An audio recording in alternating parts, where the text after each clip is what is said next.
Slender, make sure you do the doobie-doo part. The Walt will fuck it up. Oh, there goes monetization. I do not screw that up. I just screwed it up. You just screwed it up. I've cursed already. Doobie-doo. No. Here it is. That's it. Shit. Grant, help me out here, man. I don't want to do it.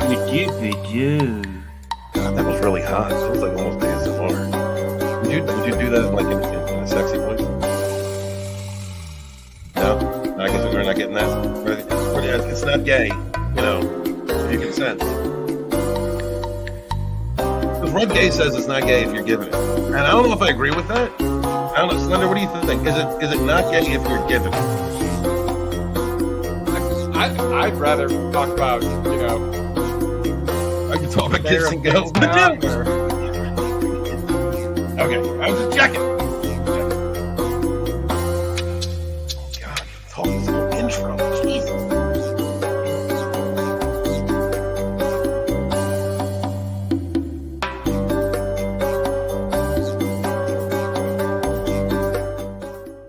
Matt Barber Entertainment.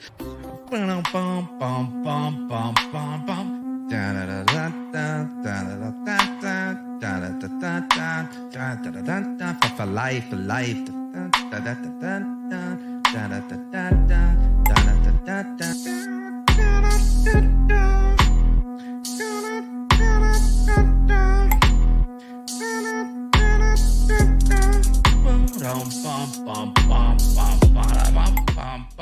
Somebody help me! I think I have the monkey flu. Check it out.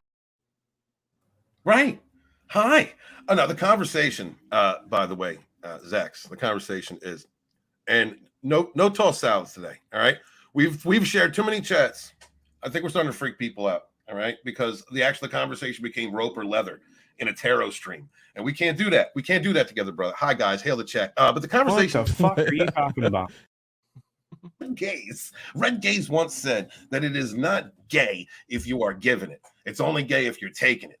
And that is the question that I posed to Slender Dad because of what we're about to review. So Slender, how do you feel? Is it, if you're giving it, is it gay? I can't answer that because I don't ever want to be in the situation where I'm giving it in that context. All right, well, let's just like a hypothetical. It's just hypothetical, Slender. If you're hypothetically in a situation where you have no choice, all right, it's it. You got to go with the flow, and it's give or receive. Like, is either more or less gay than the other?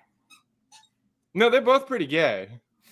Okay, all right. I mean, in either you are having sex with someone who is the same sex as you. Okay, all right. It's Grant. Is there like an Australian, medium for this? Is there like an answer to that question? Yeah, it's only gay if you push back. There you go. Yeah. All right. It's getting a little weird around the fandom right now, and I got to move with the times, and so I'm just trying to figure out where we are. Sean's trying to figure. See, Sean's repping. Got to figure out. Because you've had such terrible luck with women, you've swapped teams now. I'm considering it. Is this you coming out? What I'm saying is it's on the table. I'm not saying I'm really thinking about it. I'm just saying you can do it on a table, but you'll have to get a stepladder to get up there, won't you? But I wouldn't push back. That's the thing, Grant. So you're not even going to commit. I mean, I'm non-committal. Have you seen like my Logan channel? Paul gay. You're not even proper gay then. No, is there a proper gay? Well, they can't bring up proper because the proper Jeremy, he's kind of gay. Well, he's half gay. So that's the wrong way to put it. But no, he's gay on his father's side. That's different. Oh, okay. So it's like a genetic, hereditary gay. Yeah. Okay. All right. That's good. All right. Slender, do you feel at all uncomfortable right now? Yes. Good. I'm glad. All right. Hail the chat. Thank you guys so much for being here. We appreciate you. Scott said he had to go handle his wife. I don't know what that meant. I'm not sure. But he'll be back in a minute. Thank you guys so much for being here. What's up, Sean? Hail, brother. What's up, Zax? Appreciate all you guys, all you channel members. Sean, Zax, thank you so much for supporting this channel. It means a lot to Scott to have got monetized again, and never should have been taken away. A lot of good channels out there, like Zax, who finally got his monetization. Guys, please go support him. Subscribe to his channel. Great crew over there. May or may not be slightly gay. What's up, little Chad? Good to see you. Chad, we're having a conversation. We're just having little Chad, get in here. You join the conversation. Yeah, get in here and You got the enjoy. link. Where's Tina? She got the link too. Right. We need to figure this out. All right, because there's a lot of gayness going on. And Well, ask Tina. She'll tell you. She knows. Tina's the type. I don't know. Oh, hey, Scotty, how you doing, buddy? How you doing? Hi. What the hell? I'm only here for a few minutes, but what the hell are you talking about? I believe Walton's we were just about, come out, Okay. No, but he doesn't want to commit to it. No. Okay.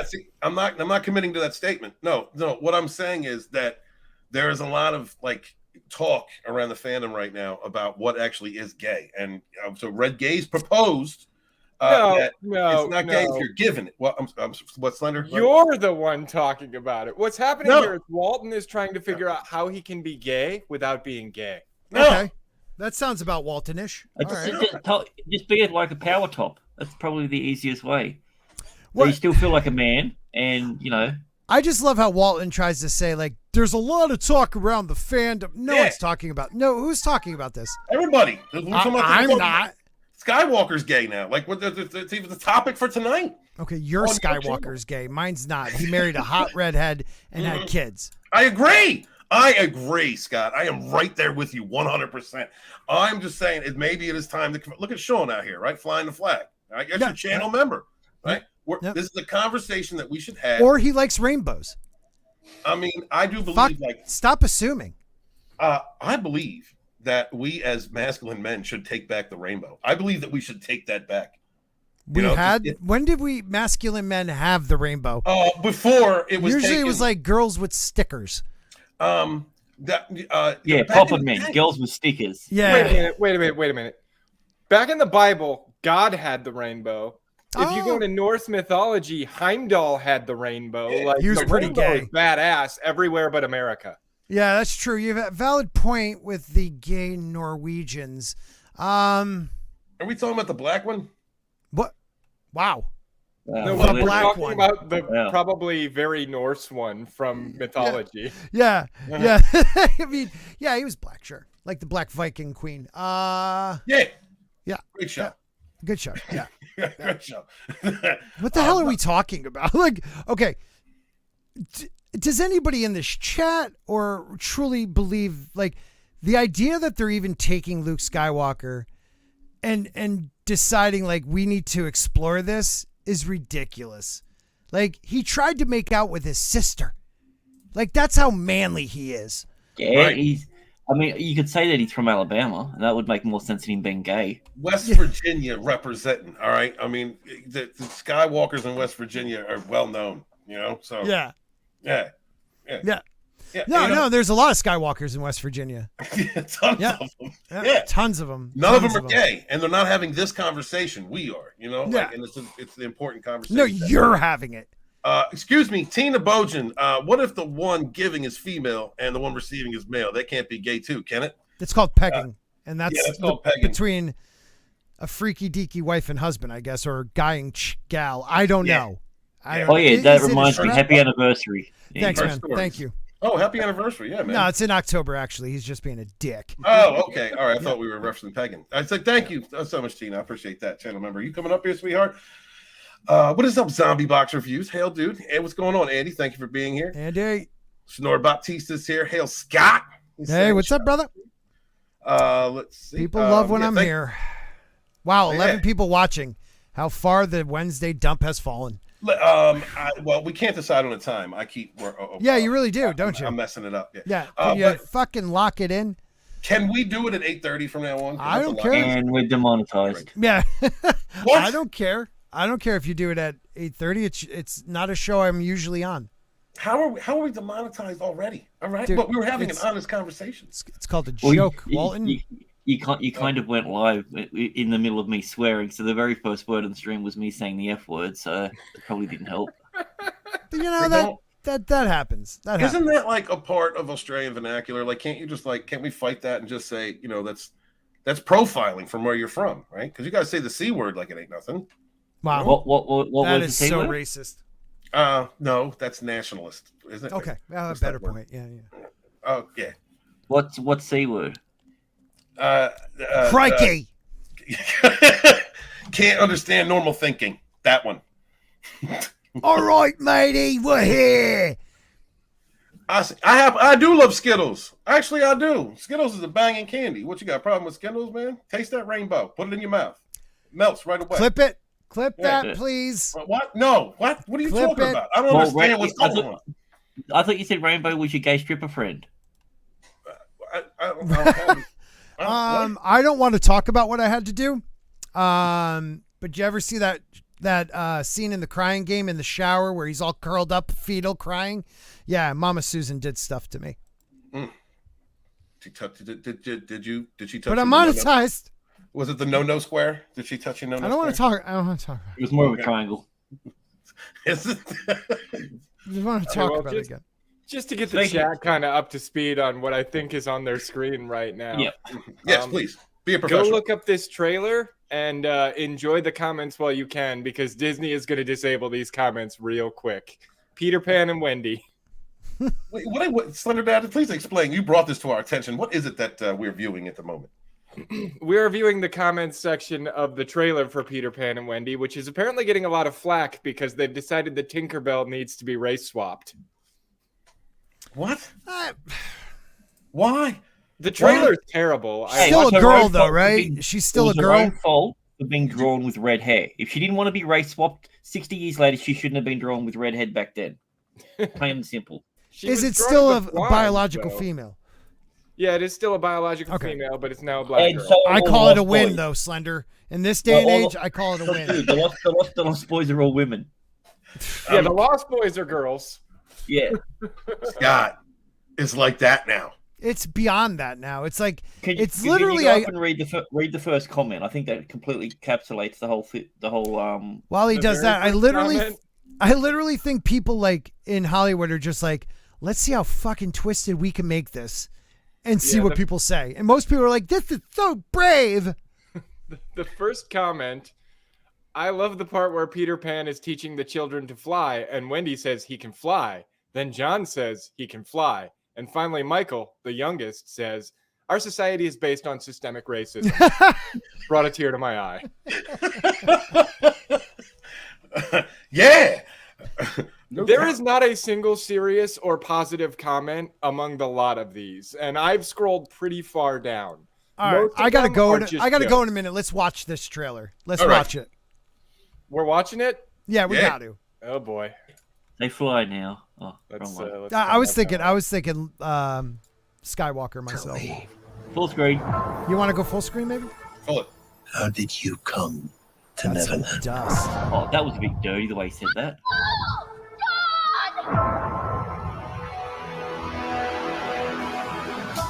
It's You Lost Boys. every last one of us.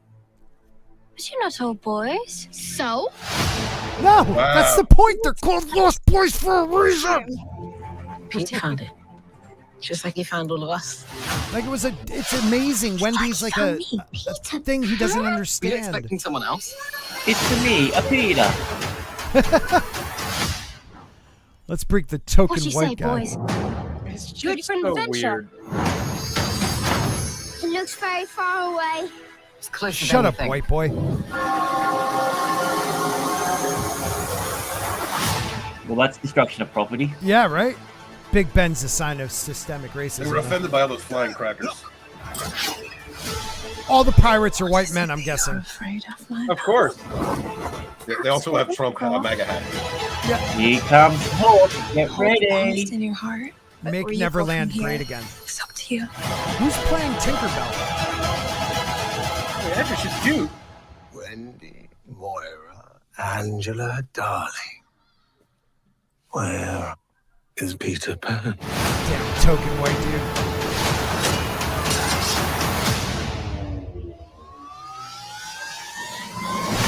Like if they really wanted to make like a splash with this, they would make Captain Hook a black trans woman. Yes. You know what I'm saying? Mm-hmm. Like then you're like, okay, that's equality. They call 'Cause me even the Hook villain- because it's the shape of my penis. I mean, have they gone full woke, or is this like, or is it backing down? Because we've seen them like, well, no, we've seen them ratchet it up for years. You're missing the main point. Tinkerbell didn't even sparkle once in there, yet the fucking mermaids were shiny and sparkly. Tinkerbell is a fairy covered in fairy dust, and there was no shine, there was no glimmer, there was nothing. She blended into the background. Half those shots had Tinkerbell in it, and none of you even saw her in there. Here's Also, my problem. I gotta right? bounce. She was smiling, I gotta bounce. Let me just say this real quick. It's also a children's movie, and that's as far as they're going to go at the moment. But it will go farther. It will go farther. Yeah, but that's what I'm saying. Like the whole guys. thing I'll be back maybe. All right, Scott. Okay. But Here's my problem with it, right? Like, my daughters came up on a lot of this stuff, especially the Tinkerbell offshoot, where you meet all of Tinkerbell's friends. One of which was a black fairy. You mean like the black Why fairy? did I use that one? Well, because they erased her. They erased that character, and then took over the mantle of a white character. Because the only way that a black character or a black person can have any value is if they're replacing a white person. Yeah, That's that's racist. really scary, because I wonder when there's That's Hollywood. going to get to the point where they just start like wearing white people as skin suits, since apparently it's the only way they can possibly have any value. Speaking of skin suits, Zombie Box Reviews, £2. Mm-hmm. Take this super chat before Walton gets you demonetized. What? It's not me. I'm having a progressive conversation. First off, I'm a proud liberal in the fandom. Okay, and we were having a progressive conversation. All right, we're not. Yeah, I know. You already said you were gay. No, I don't. I'm happy. I'm old gay. I'm old school gay. I'm happy. You know, they're not you gay. Like that gay. you're hairy. Based on the Hairy conversation we were having before, I think your gay is getting an upgrade. No, wait. What does that even mean, Slender? I don't even. Yeah, he's getting an upgrade. How do you augment gay? I don't understand that. Look, we're not having. Hey, you don't own gay. There's levels to this. All right. Yeah. That's why there's different colors of the rainbow. Each of them's a different level. It's like a karate membership? belt. Is it like channel membership? So when do I release like the gay levels X? Because that's kind of where I'm achieving. When you push back. Okay. So, like as far as like race swapping here and there, when that could be done tastefully, but I don't like how they are just they're targeting characters that have been traditionally one way, and they're changing them for no good reason. It's like Hollywood can't make a good black character. They don't know how to make a new character who's anything other than than white or a redhead, and then they swap them out, and it doesn't make sense. It's first off, it's meant to be disrespectful from the rhetoric we've heard out of Hollywood for years.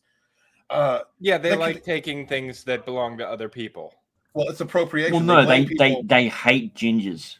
That's the reason I'm surprised that Bryce Dallas Howard's gotten as far as she has. Which is a damn shame, because traditionally gingers were like the undesirable whites of the whites. You know what I mean? So like they're not really stepping on them. They were the black guys of the whites. Yes, yeah. Yeah, there used to be a saying. At least I'm not Irish. That's a thing. Yeah. Irish we had Irish slaves in the United States. My great uncle was one. The way that the races, the way that we look at different nationalities or where people come from now is so homogenized down to just black and white, or this or that.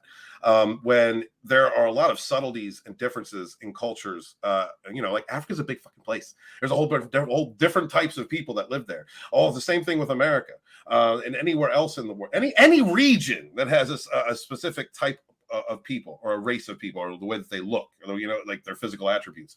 There are differences in between all of them, how they speak, their culture, their mannerisms. And so this homogenization of just like oversimplifying things down to just a basic color is dumb. It's dumbing people down. And it's also robbing people of their heritage, of their racial or their national or their genetic heritage, because you're basically you're homogenizing everything. You're saying all this is the same. You're pointing out differences in others that are manufactured, right? Like the whole non-binary thing. That's first off, the people who have been gender fluid have always freaking existed. But now they're going to really push this forward as if it is a movement or something new, and then attach a whole bunch of stigmas to it, and then falsely say that you're fighting for the rights of this new class of people that you have created that is just an appropriation of the people who have historically always been fluidic with their gender. The whole thing is disingenuous, in my opinion. I mean, I agree. When I was a kid, you know, there were girls in our class that were tomboys. You know, like. Walter, do you want to explain this picture? That's a fat tree. That's a very nice. That's a nice tree. I would climb that. I'm not even gonna lie. I would. And I don't like the represent. I don't like how my stomach's sticking out further than my penile area. I don't like the bad picture. Whoever did that needs to adjust it. Okay. My dad. Well, I think they actually did you a solid because you actually look quite tall there. I have no problem with the height. I have no problem. The depth perception is where I have an issue. Okay. You're saying you'd be closer to the tree if it was dressed like that. No. That's not what I'm saying. I mean, if you threw a nightgown on. No, I'm not saying that. I'm saying like the depth between the belly and the crotch is different. Those jeans don't do me no justice too. They're a little too baggy. All right, so this picture needs to go. Can we get a more updated picture of the author, please? Thank you. Save the tree though. I like that. That's nice wood. Thank you, Time Prophet. Appreciate you. But going back to this rendition of what do they call it? Peter Pan is just what's the Peter Pan and Wendy. Peter Pan and Wendy. That the scene with her fighting the pirates on the ship kind of reminded me exactly of Rings of Power. I just went, oh, it's a Galadriel moment. How she flung up in the air and did all that. I'm just like, oh, Wendy does that now? Okay, that's neat. Yeah. I mean, Wendy, okay, if you're going augmenting Wendy a little bit, that's fine with me, like telling a different rendition of the story. Let's go back to Tinkerbell. Because the girl the woman that played Tinkerbell, she was cute. Like, I have no problem with the actress. She definitely has a fairy-like presence to her, but that's not Tinkerbell, you know? And why does that need to change? You can't give me the inclusion bullshit. There's like why are there girls in the Lost Boys? Why are there girls Slender? Why?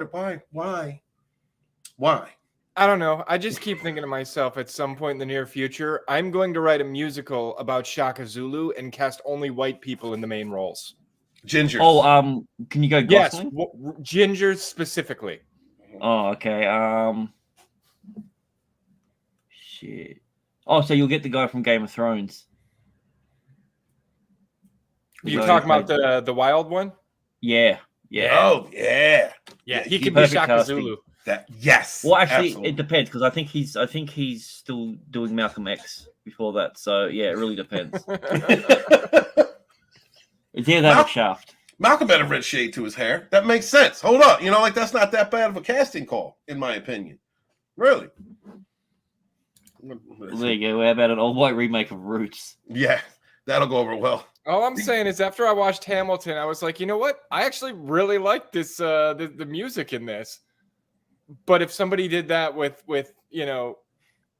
this is not a two-way street. We would never be able to do that with like if like you said, someone did Malcolm X but cast a white guy as Malcolm X, it'd be fucking bedlam. Like, absolutely. Not to touch a not too old subject here in America, but there'd be riots in the streets. See, what I would do. This is what I would do. I would cast it, but I'd make it a black albino. So that way, if they say anything, then they're racist. Absolutely. Well put. Yes. You have the same type of the condition that Jackson had. Maybe we can do that with the cat coke. I forget what it's called. With the white blushes. I just want one standard. Like, either we can swap all over the place or we can't swap at all. But I'm seeing it all and it's all going in one direction. Well, yeah, it has been for a long time. Dude, that comment section alone, are normies finally catching on? Are people like is it becoming a joke at some point? I would hope so, because it's been so in our face and over the top, and it's destroying the financial viability of a lot of movies, TV shows. People are just getting sick of it. I know I'm sick of it. I mean, it turned me off to watching movies for the longest time. Like I just had no interest in it. Yeah, my wife asked me. All I know just is I want to earlier see this today, She movie. was like, "Can you name 5 good movies in the last 10 years?" And I was like, "I don't think I can." Anything by Bong Joon-ho? I don't think he's had a bad film in 10 years. I'm sorry. God bless you. What was that? You racist. Huh? I don't know. I'm sorry. It's my bad. It is my bad because if it's not, first off, I can only read and understand certain clusters of white people speech. Like there's way Eastern white peoples that I can't even pronounce their names. You know, so it's I'm not being racist. I just don't understand it. I just can't say it, and I don't hear it proper. You know what I mean? Like it's just my Anglo-Saxon whiteness. You know what I mean? No, I couldn't hear you through all that privilege that you're talking through. Okay, thank you. What is you can tell as soon as they with the line. What was it? I thought if you guys are called the Lost Boys, why are there girls? There's no need for that. There's no need to recast that. That is simply just virtue signal inclusion bullshit. And it's not like, you know, and the way that it's set up, and the way that it has been set up for years is if you call it out, then the preferred response is you're a racist or you're a bigot or you're a sexist or you're this or that for pointing it out. You're an istophobe. You're an istophobe, right? And I'm just looking at like that's the Lost Boys. Like that has always been the thing. Why do we have to appropriate and historically revision these tales to fit someone's insecure narrative? And also, like Scotty was bringing up, is it, you know, are they doing this just to mess with people? Or are they doing this because, as I suspect, these writers in Hollywood are just sitting around talking about their genitals, what they do with their genitals, what kind of genitals they have, what our genitals identify as, how they can assert their genitals into our our myths and into our movies and TV. Oh, and that's not where I thought you were going with that then. That's inserting. Yeah. Oh yeah, absolutely. They're inserting or taking it. Like Tina was bringing up Peggins earlier. You know, like I don't know what they're doing. I gave up on the Lucasfilm story group because that's just what they're doing over there. There's Pablo standing in the center, and they're all talking about their genitals, and then they write that into the script. I have not seen them. I have not seen that first episode of The Mandalorian. Have you guys seen that by any chance? No. Yes, no. I haven't had Disney Plus ever, so I don't have Disney. I don't have Disney Plus, so technically I haven't seen it. Winky face. Gotcha. Yeah, I winky faced about everything. Yeah, sail the high seas, guys. If you know, I have no interest in that show, in as much as I have no interest in this Peter Pan movie, and basically for the same reasons.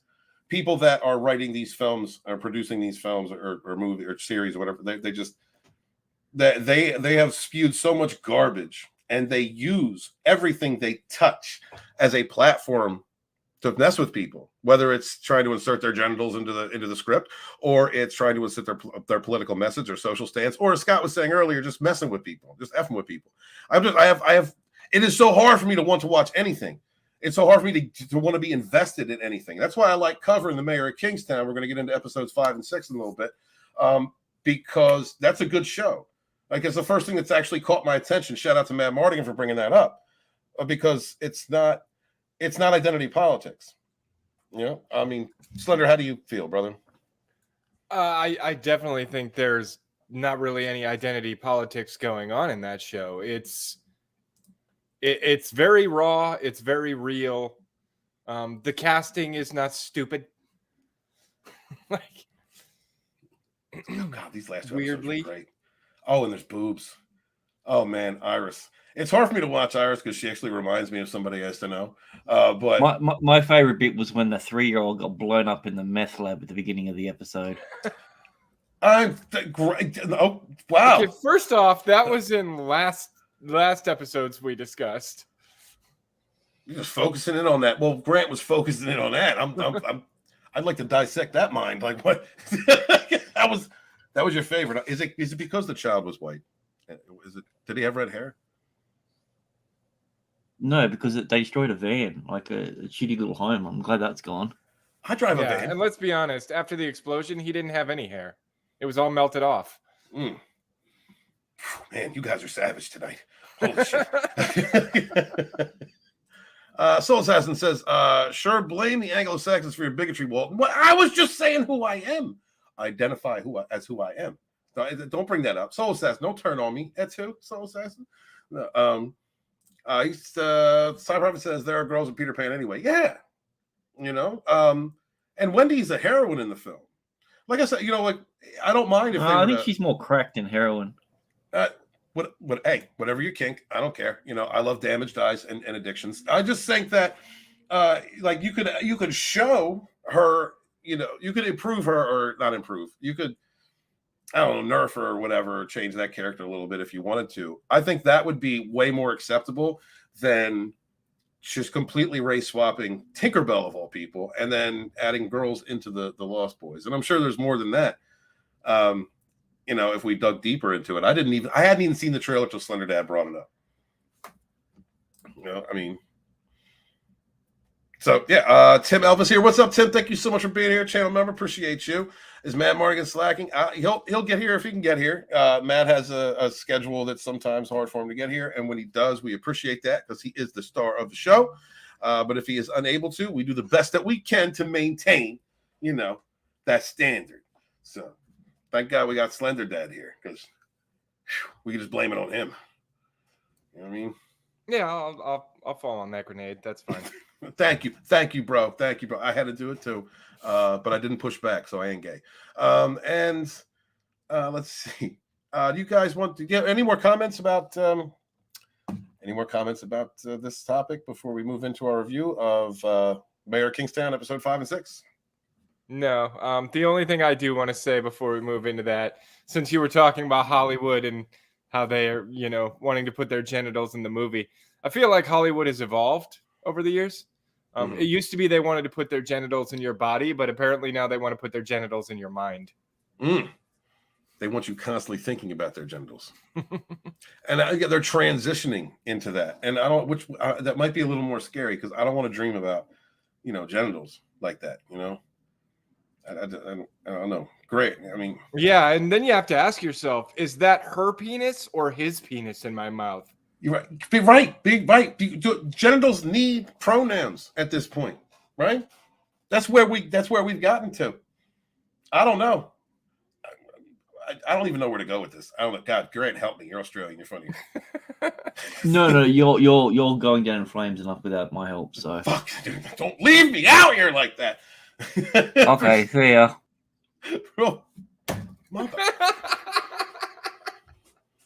They all leave me. They leave me. What's up, little Chad? Hello. Good to see you, brother. Yeah, I got a link sent to me. I'm glad I'm right in time to have the pride flag behind me. Everything's great today. You know what? Since you brought that up, and I'm glad that Grant first off throws weird links and pictures at people in their DMs anyway. But we appreciate that. He is Australian. Yeah. You don't know what you're gonna get. Dude, let's okay. So most important thing, little Chad. All right. Is it gay if you're given? And is it not gay if you're receiving? If it's a dude, it's gay. If you are also a dude. There's no ambiguity. All right. Dude on dude action in whichever zone is gay. Okay. All right. Perfect. Okay. Tina, what are your pronouns? Are you asking for my personal pronouns or my English grammar proper pronouns? Oh, no, we're asking you to identify, so my personal pronouns. Yes, because make sure everyone understands they are no longer called preferred pronouns. They are now called personal pronouns because preferred implies you have a preference as to what someone calls you other than by saying personal pronouns means that you have a right to be called by a certain pronoun. So that is our DEI training for the evening. But to answer your question, without a long story, she, her, hers would be my pronoun. There is a long story though. Okay. I was hoping you weren't going to say strapping on. So ask your opinion. Okay. Is it, as a woman's perspective, is it as less or not gay if a guy is given to another guy? Wow. I wouldn't. You know what? I honestly, I don't know. I wouldn't care if the person was the giver or the receiver. And then so I guess that makes me bisexual, but You just want to be there to watch, don't you? Yeah. There you go. I think I've figured it out. Whether you're giving or receiving, it is equally gay. But if you are giving, it is more masculine. Oh, shit. All right. Oh, okay. I think that's where red gaze I was can deal coming. with that. So leave it to the Navy guy to be to be differentiating between the masculine gay and the. Hey, I have a very refined gay palate. Thank you very much. Yeah, but last time you're talking about your gay palate, it said that you left a bad taste in your mouth.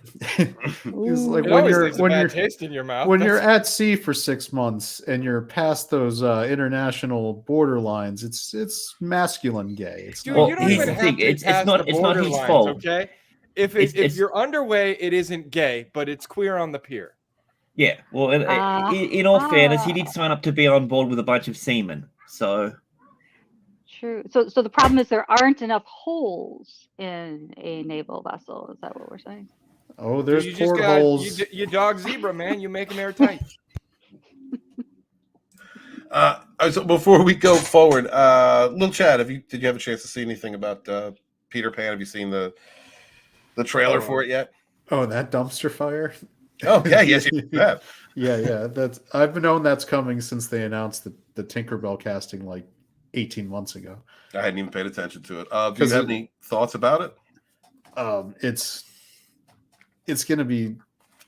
The only thought I have is this is going to be pretty close to when Little Mermaid comes out, and I wonder which one is going to actually be worse. And that's like, and which one Tina's going to like. And that's the one I'm going to like. I'm with Tina. That's my clean your peen cheerleader. Tina, what do you think? Have you had a chance to take a look at it? I'm not interested in either one of them. I think that I am less interested in the Peter Pan one because I just don't care enough. Where the Disney one, I want to say, okay, fine. Did they find an actress who could play the part regardless of her ethnic background and whether or not she matches the cartoon character, or did they just pick anybody? And they can't even, and Disney doesn't even have a leg to stand on when it comes to casting. Yeah, I agree. I looked at it again. It's not the actresses. The actress that picked to play Ariel, she's pretty, but that's not Ariel, And right. I was looking at the actress that played Tinkerbell. I was like, she's pretty. She's definitely cute, pickish kind of look to her, but that's not Tinkerbell. Well, if you're going to do that, the Snow White choice is even worse. Well, wait, what's going on? Hold on. They must be Yeah. Snow White. Oh, you didn't know about that? Nah, I ain't been around. The Snow White who doesn't have her requisite Snow White. Like she's literally skin? named Snow White because her skin was white as snow. Oh, we need a picture. It's what's her name? She was in other stuff. She was the one who was just in the remake of A West Side Story, right? Yes, and I think she's also going to be in the new Shazam movie. Oh, she's one of the goddesses, because it's Helen Mirren, Lucy Liu, and her. Rachel Zegler. Yes, that's her. Yep. Could someone get a screenshot picture of her for me, please? Yeah, hang on a second. I'll get to Thank you, Tina. IMDb page. Appreciate that. So, go ahead, brother. I was gonna say because they've released I think there's been some images of her in her Snow White costume, and it's bad. Yeah, let's see if I can find her. I got her page. Let me see if I can find an image of her in her costume. They've got to change everything. Oh, there's a rainbow spork. There we go. All right. Well, like I said, we know what the agenda is. It is specifically to tear down our media. Like it is. It's a slap in the face, and it's funny because if you slap them back, then you're a bigot. But you are supposed to stand there and take it while everything that you grew up with is destroyed. You're supposed to push back. No, you're right. And that is the way that toxic people operate. Is they do something, they create a narrative specifically to provoke you, or with the intent of you responding to it rationally, and then they can project who they are upon you. They're racist. Now, Stephen, what makes it worse is who they cast to be the wicked queen, to the one who was jealous of Snow White, is Gal Gadot. Who's prettier than Snow White. Yeah, this is just like in Snow White and the Huntsman when they cast Charlize Theron to be the Wicked Queen who was jealous of Twilight. Hold on. Gal's the Wicked Queen? Yes. Yes, she is. I put a link in the private chat to Rachel Ziegler's page. Thank you. Could someone screen share that for me, please? I'd appreciate it if you can. Slender, that's your call. Please do that for me. I appreciate you. Yeah, unfortunately, I don't see any pictures of her. Oh, I did find one picture of her in her costume. Okay. But to go back to about, they're doing this specifically to provoke people. They have been for years. I think that's what a lot of the backlash has had to do. Thank you, Slender. That's Snow White. That is Snow White. If you check the second link I just posted, I just picture of her in her costume. Yeah, I've got that one ready to share. Yeah, it's not a great shot, the one I found, but no, that's caramel mocha. That's what that is. What is going on? Not is she pretty? It's cool, but no, that's not Snow White. It's Snow White's very, very fair skin, dark hair, black, dark hair. Now, what is going on with those shoes? They got come on, y'all. Really, wardrobe, can we get some real shoes over here? What are those things? I mean, they're also next to a bus. Yeah, I think that's backstage, like walking to it's probably uncomfortable. I'll give her credit that the shoes she's probably supposed to wear are probably not panel is comfortable walking around shoes. Well, I mean, have you ever seen the shoes women have to wear? It's ridiculous. Yeah, and she makes enough money that those are probably real Uggs instead of knockoffs. So I got you. I understand. I hate on the Uggs. I get it. And yes, I have seen women's shoes. I like when they step on me. It don't look right. It just something's out of place. Yeah, now the rest of the costume is, I mean, it's great. Like, I love that. Like, we're going to be super screen accurate to the original animated film, except for. Yes, we're going to give her a costume that looks ungodly cartoonish because we want to be true to the animated film. Well, you know why they really did that is because they've got a whole warehouse full of those Disney princess dresses that they sell, and by doing it this way, they can still sell those same Disney princess dresses, but mark them up another 20%. Dude, I don't know. I haven't been to Disney in quite some time, like Disney World, but like the Disney princesses that are walking around in the parks, they look good. They don't look like this, or at least they didn't before. I hate to break it to you that there's been some stories on the Disney sites that Disney is recasting for more diverse and diversity in their Disney princesses that walk around the park. And body type positive. Oh, goody!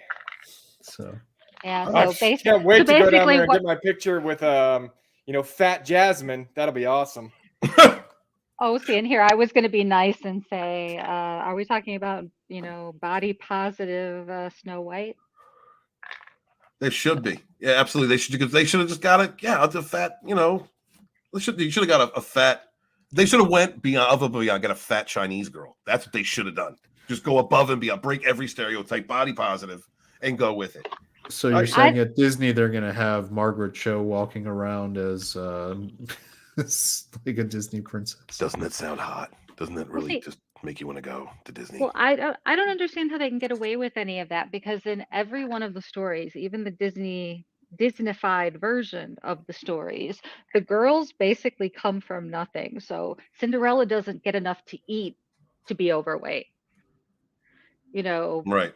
Belle had to go live with the Beast because because her father owed the guy a favor, and Snow White spent all of this time living out in the middle of the forest.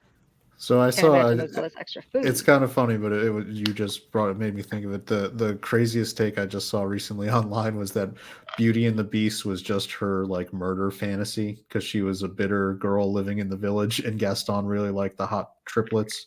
Oh damn! So it was like her fantasy where Gaston was obsessed with her, and then like all the people that she who had made fun of her became her subjects after she married her furry. So Interesting. Small time Republic says I'm still waiting for Ryan Gosling as Black Panther. Yes, that's what we need. Let's see. Soul Assassin brought up a good point. He said I've seen cosplayers with better costumes. When I see cosplayers, like fans who are dressing up as characters, like even if it's like a race, it doesn't matter if it's race or gender or whatever it is. Like that is cool. I enjoy seeing that. I enjoy seeing a woman dressed up as Deadpool or Wolverine or something. You know why their costumes are so much better than this, though? they care. They can't fix it in post. Well, you remember when was it when Cowboy Bebop came out and the actress was like, "There's no way to do that costume in real life," and then all the cosplayer pictures came up and everyone was like, "Well, here's." You got me started. Fuck that. Oh, fucking. Uh-oh. Slender actually powered through that whole show so that I watched the entire season and it was so bad. And Cowboy Bebop is one of my favorite anime ever, and they fucked it up. They fucked it up. You sound like you're holding back a little bit. Let yourself be triggered, Slender, and explain to us what's going on. Wait, hold on. You guys want to see that? Go back into my wait. Tina, did you watch the Cowboy Bebop on Netflix? No, I have to say that I've never read or seen any anime. My husband may have, though. What is you're gonna have to talk with our weebologist Mads and get some education on that. Oh, okay. Slender, can you give us a quick synopsis of Cowboy Bebop? Like, you sounded very emotional about it. Yeah, well, apparently it's a very good entrance to anime for someone who's never seen or never read anime before. I guess I've been told that that's the one you start with. Mm-hmm. Yeah, it's an anime about space bounty hunters. They call them cowboys, and they've all got histories, and it's awesome. So it's Firefly.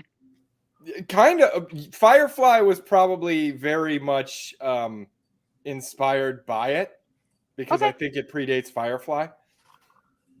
Okay. But it was really good, and then Netflix fucking ruined it.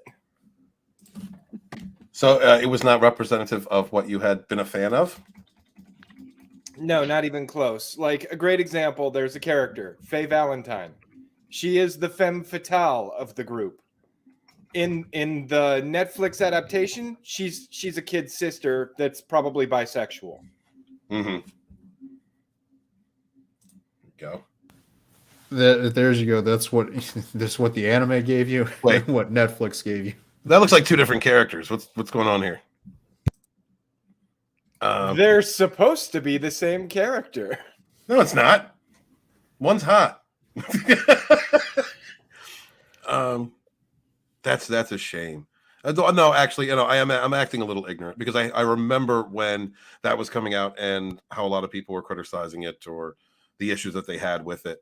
And it's a shame to see something that could potentially be very profitable, very, bring a fandom together, something that people can get behind, something that they love, and it is just dismantled or changed for whatever reasons. Now, I'm not that vested in the fandom, or I did not watch the series to know if there were any creative reasons for the changes.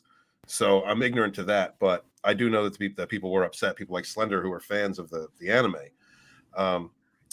Can you expound on that just a little bit for me, Slender? Like, were the creatives changing these characters for any woke reasons or personal reasons? Any victory that a man had throughout the course of the anime, whether he be hero or villain, was taken away from the man in the Netflix adaptation and given to one of the women instead. I shit you not, the anime is supposed to culminate in a final battle between Spike and Vicious, the two main characters. Instead, it culminates in a final battle between Spike and Vicious, where Julia then comes in and shoots Vicious and takes over the evil empire. Okay. That never even came close to happening in the anime. So they just really just changed the entire story itself. Yes. Yes, they did. See, I think the costume could have been an easy thing to get around. Like, have her be in the first few scenes in the, the print accurate costume, and then made some obnoxious comment about putting on something that's more comfortable and then coming out with a different costume. At least you pay homage to the source, and then you go, okay, realistically, she doesn't want to run around, wearing floss and, duct tape. Yeah, okay, that would be acceptable, and or at least at different parts during the series, have her wear something more accurate. Yeah, I mean, I could definitely see that as a middle ground. Just be careful though, because if you follow me along too far, then you end up being a MCU stan like me. So now, Steven, what's interesting, like with this whole thing, when you talk about the agenda, the people, it's a perfect storm, because you have executives green lighting projects because they are popular and beloved, because so they think they'll just easily print money based on them. Like, hey, when Disney's looking back, like, which things should we remake? Oh, let's remake all the stuff that is super popular and makes us money every time we released it on video. And then when the executives decide to green light it, it then gets handed off to the new generation of creatives who look at that as a platform to advance their new thought process. So you've got executive bean counters who are just like, hey, let's get Cowboy Bebop. That's the most popular anime in the last 40 years. That's a no-brainer for us to do at Netflix. And then we hand it off to people, and they're like, here's what we're going to do to make it current year. No one at Disney is ever trying to talk about remaking Condor Man. I mean, may remake that one. No one cares about it except people like me who watched it in the 80s. And you can remake it. No one will be upset if you race or gender swap anybody, because no one knows about it. Like, no one remakes those movies. My good point. Thank you, Lil Chad. My son and I are watching. He's introducing me to anime, and we've been watching it for different shows for the last 2 years. Should Cowboy Bebop be on that list, guys? Those of you that have seen it, 100%. The anime. Yes. Okay. I mean, if you don't like the story, you'll like the music. Also, if you don't like the story, I'll never talk to you again, and we can't be friends. But... Okay. All right. So we still have to finish shipping it, and then we're watching Death Note, and then we're gonna watch Cowboy Bebop. That's what we're. Death Note's really good. We're halfway through Death Note now. That is another one that Netflix just butchered. I know a lot of people don't think that it was butchered as bad, but like, Death Note was never about the crazy, ridiculous. What do they call those engines where a whole bunch of random shit happens and it kills somebody? Mystery like boxes? In Final Destination, like they tried to Final Destination. Oh, are you talking about Rube Goldberg devices? Yeah. It was never a Rube Goldberg machine. Like, that wasn't what Death Note was about. So I'm appreciating in chat that the Time Prophet actually has seen Condor Man like I have, knows that it's Michael Crawford from the Phantom of the Opera fame who played him, and it's underrated and is only available in standard definition. It's so unpopular that they've never even upgraded it to like 720 on digital copies. Oh my God, I have to watch it. Oh, that's great. All right, Condor Man is on the list. Thank you. Thank you, Little Chad. Thank you, Time Prophet. Let's see. Sean, what's going on? Hail all. Thank you, Sean, for being here. Channel member. Appreciate you. Snor Baptiste says Death Note anime is fantastic. I'm really enjoying it. As far as it's been, it's a hell of a. It's been a really fun ride. My son really wanted me to watch this. We've been going through shipping, but then we stopped to watch that. So I'm having a good time with it, and I'll let you know. Maybe I'll do a review of it. Maybe I'll do a review of it with him. Sean says Death Note is a fantastic anime, and Netflix absolutely destroyed it. Oh, okay. Well, we got two. I'm going to have to read these things, aren't I? Fucking fucked. Add Trigun and Samurai Champloo to your list. I agree with him. You should definitely add those to the list as well. Okay. After Cowboy Bebop. All right, after Cowboy Bebop is next, and it's definitely on the list. See, I saw animated Condor Man cartoon. Was it originally a Marvel franchise? Soul says. I don't know if it was. I know that it was originally like a 1981 or 82 Disney live action movie when Disney was when they were in their like, oh, let's actually try making movies that aren't animated, because that's when they did Black Hole and Tron. Mm-hmm. And so that this was an original character. It was a story of a comic artist who did the comic book for Condor Man, and then ended up getting the CIA to finance building all his Condor Man equipment. It was it was pretty funny. Very cool. Glizzard says that he was the first half of Death Note. All right. That's awesome, dude. The Guyver was a pretty good. Yeah, the Guyver was a pretty cool. Yes, now that I remember. Yes, those low budget 90s movies. The first one had Mark Hamill in it for like 20 minutes. Yep. Damn right, Time Prophet. All right, so thank you guys so much for being here. We appreciate you. Little Chad, have you watched The Mayor of Kingstown? No, I haven't. It's on Paramount Plus, and I could, but I haven't. Yeah, that chance to. All right. I've been enjoying the reviews though. That's where I've been getting my Mayor of Kingstown content. Okay, cool. We are going to cover episodes 5 and 6 with Slender and Bad Take Bojan. And I'm sorry, I got to say Bad Take. That is such a great nickname. You got a cooler nickname than I did. And Mad turned us on to the series. Was really appreciative for that. Wanted to start covering something that we enjoyed, guys, because there's a lot of hate watching, naysayer, negative reviews out there. And I mean, everybody does their thing. They do their grind. Every channel has content that they serve. But we wanted to talk about something that we liked, something that was good out there. And Matt Morgan brought up Mayor of Kingstown, and I've had a great time with this show. I'm loving it. And so we're going to cover 2 episodes before we get into Skywalker. And thanks, Grant, motherfucker. All right, so let's move forward with that. Chad, if you want to stick around, Chad, that's great. If not, just let us know. Yeah, I'll probably drop out for this part because I have absolutely nothing to bring to the table, and I wouldn't want to divert attention from your good content. Oh, it's not a problem. And you can just mute if you want to, and just. Well, there you go. I'll do that. Just call out if you need anything. All right, brother. Listening. Thank you very much. More appreciate you, dude. So this episode is called Orion. Does anyone want to start off by giving a rating or saying anything about this episode before we go through it? I mean, as far as the episodes in season 1 go, I would say this was the weakest episode. But that is highly based on my opinion that, I mean, I get there's some good stuff happening in this episode, but it is primarily the episode that introduces us to this, what's her name? I don't even care.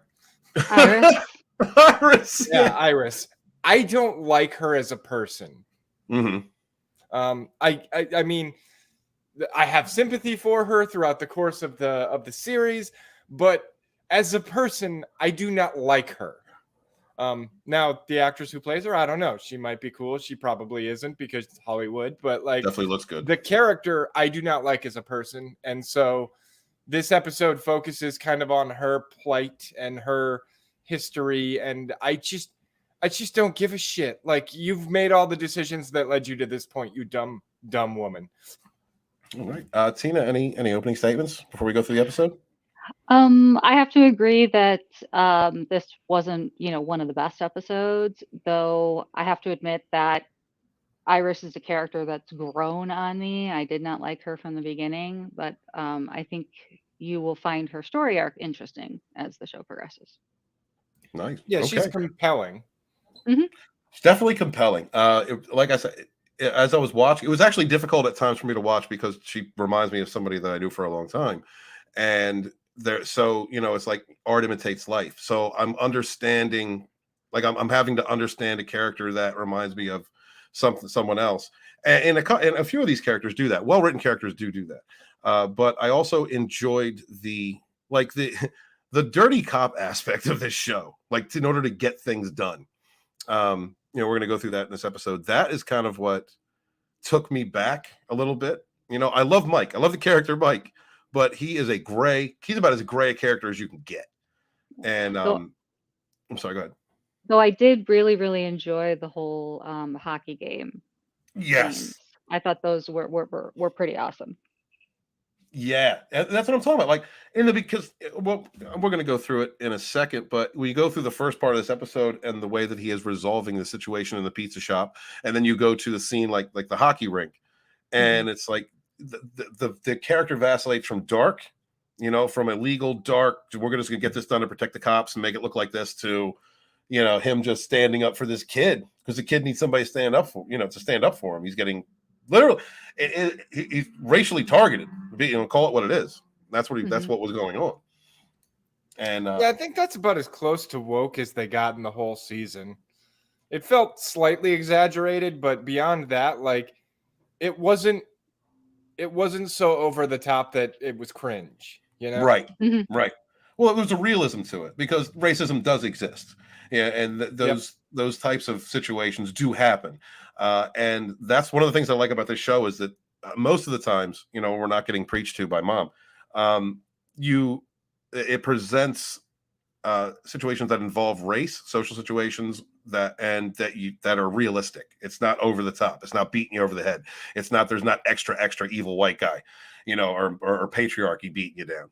It's just people moving through these situations as with as much grace as a character that character is written to have. And that I really do like. You know, Mike, when Mike goes to Bunny and they're having that talk about the yard, you know, and everything that's going on between the guards and his leaders in prison, you know, like the element of race is always there, but it is not paramount. It is, well, I mean, it's not you're not beating over the head with it. It's not the overarching, you know, story. The story is the characters and the situation and what's going on, right? It's not the story isn't just race. And then you see he goes to the Aryans, and it's a whole different way of interacting because it's a different culture, it's a different type of people, but he's still just as fair, and that's what I really enjoy. It's this way, like I would not say this show is woke. The wokest thing about it to me, honestly, is the mom. That's the wokest part, you know, in way she explains certain things. But I do enjoy those lessons. So let's go through the synopsis real quick. Kyle and Ian are questioned by internal affairs in the wake of the shootout. Bunny asks Mike to help with a close family member. And Kyle and Ian are being grilled about their involvement when the higher-ups worried about the legality of the shooting. Mike implicitly trusts his brother and immediately steps in to try and get everyone to give this to view this as a drug bust. Though initially some investigators are hesitant, there is no drugs have been found. Everyone seems to bow to Mike's idea. That is that's when I was watching that aspect of it, I'm like, okay, that's dirty cop shit right there. You know, let's change the narrative to protect the police or protect his brother from, you know, using reasonable circumstance into this is what it was. Like, how do you guys feel about that? Does that upset you at all? I mean, or how does that make you feel about Mike and what he does? Go ahead, Slender. I don't necessarily know that it even needed to be done. Like, this is one of those parts where I was a little confused at what the problem was because, like, we saw what happened at the end of the last episode. Like, the guy who owned the shop, or at least the guy who was working the counter, pulled out a gun and shot a dude at a table. Most police officers are going to return fire at that point because a man has just shot another man.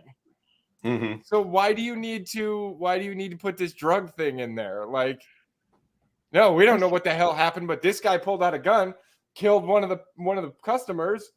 Like, oh, but he didn't shoot at the customer necessarily. He shot at the cop. Yeah, but either way, at that point, like, he pulled out his gun and started shooting. They returned fire. I don't see this as something that needs to be, you know, covered up. Yeah, like, right. The cops didn't do anything wrong. What did you think, Tina? I bought into the whole thing. I actually thought that the customers that were in the pizzeria, you know, the ones that Kyle was sitting around waiting for them to leave, I thought they were there to buy too. I totally bought into the whole drug thing. So So I don't think that it was necessarily a story that was being made up. I think it's an absolute possibility. And that's one of the things that, I mean, unless I forgot, they don't ever pick this up again. So we don't know whether or not it was really a drug front and where, the owner was getting the drugs from.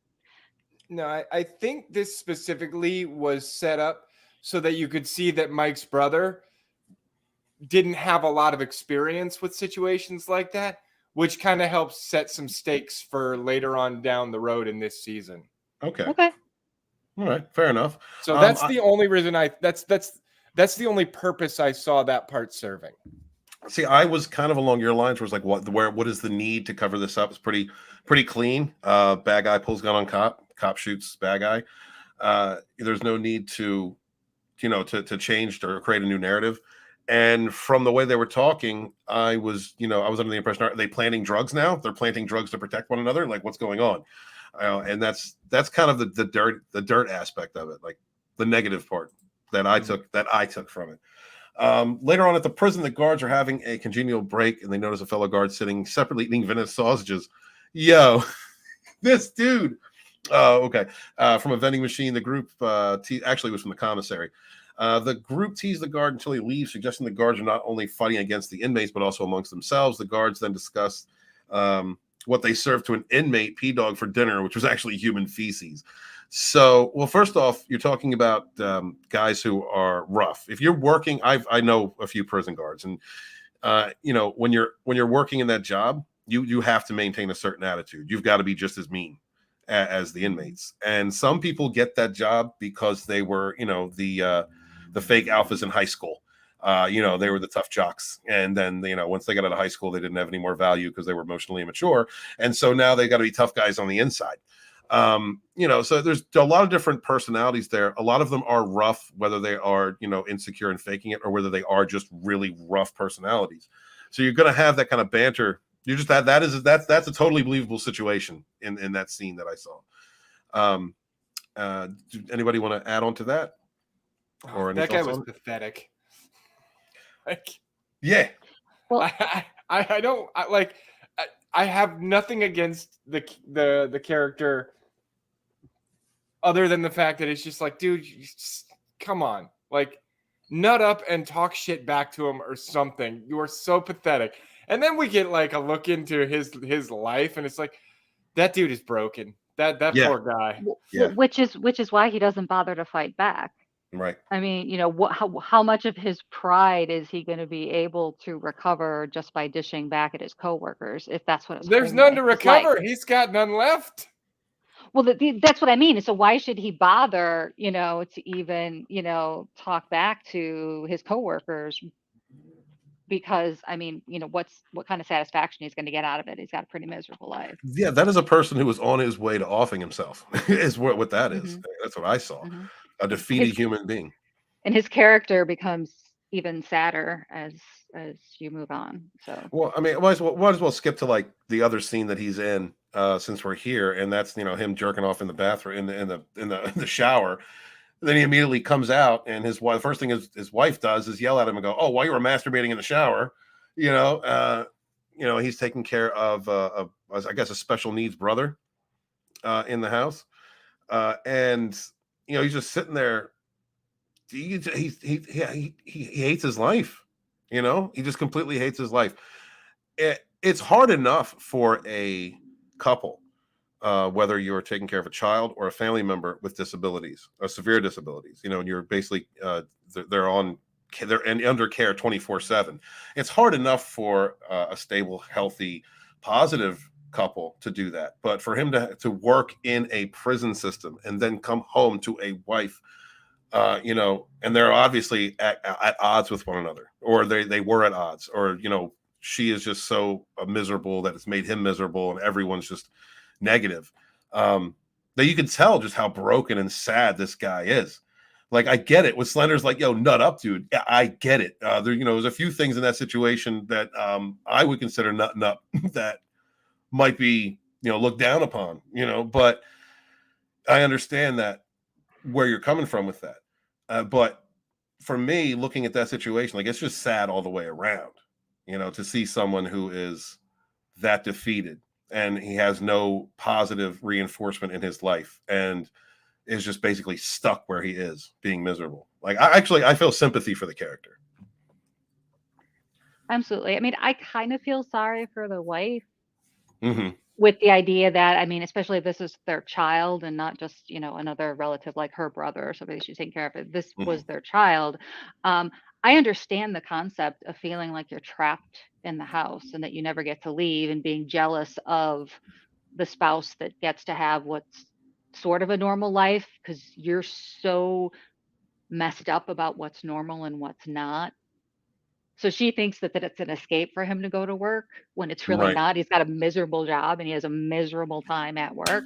Right. And then he comes home to, to more misery. So it's just pretty much it's a lot of, resentment and jealousy and just an unfortunate marriage that's, fallen apart because I think it would be something that could be fixed with counseling. But then again, if her entire life is within that small home taking care of her child.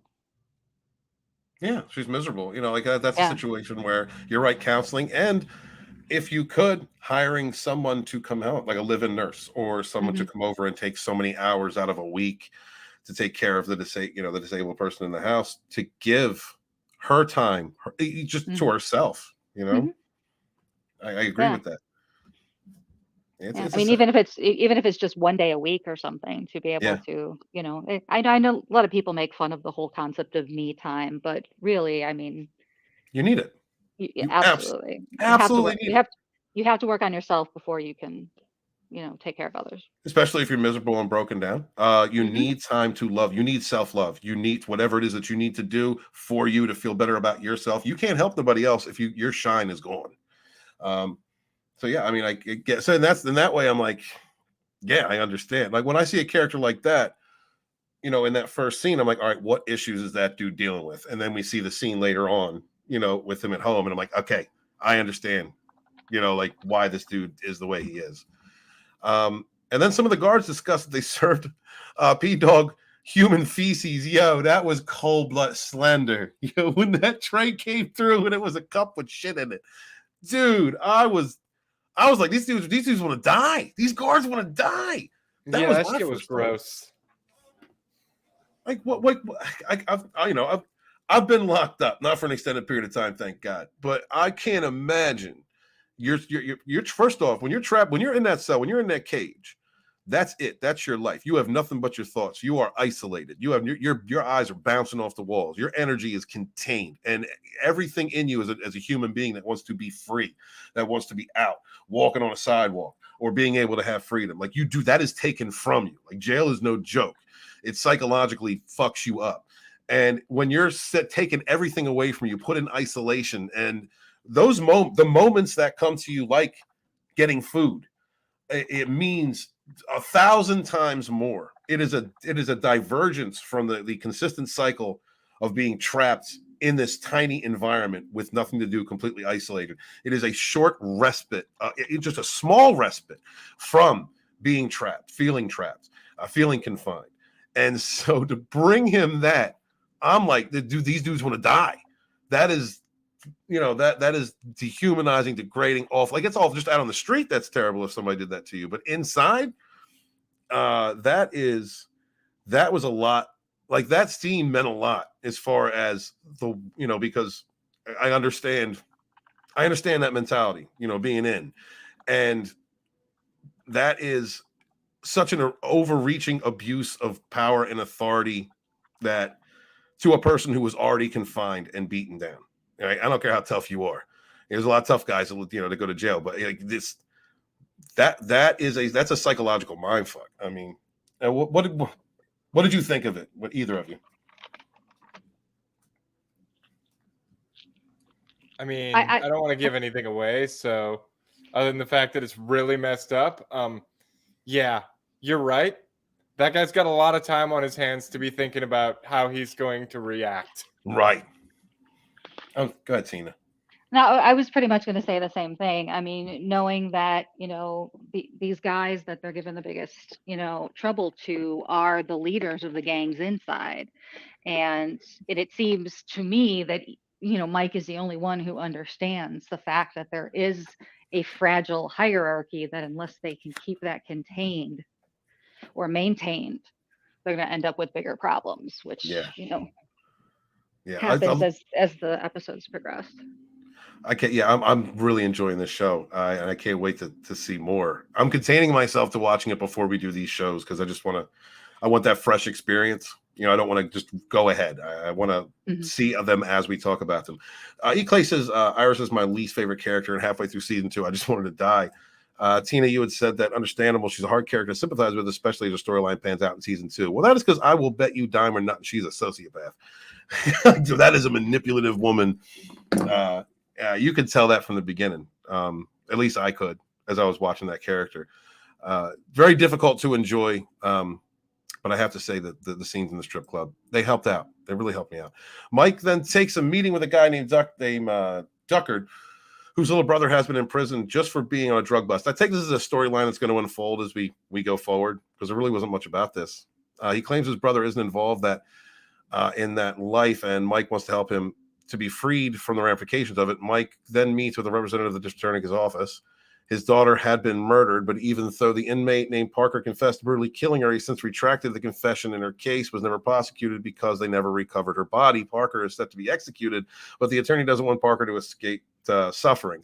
He hires Mike to get another confession, which would allow them to take Parker to trial and stay in his execution his execution. When he went and talked to Bunny about it, Bunny was like, that crazy motherfucker. What did he say? He says, I don't understand you white people. You won't pull out a gun and get into a shootout, but you will carve up 20 people and eat them. I was dead when he said that. That is true.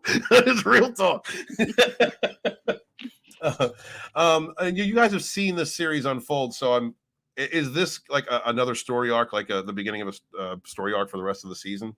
Parker? I think this one's more of a closed loop that's just supposed to kind of give you some more insight into Mike's character. Okay. Yeah, and the types of jobs that he takes that pay, as opposed to the other work he's doing to keep the balance. Okay. All right.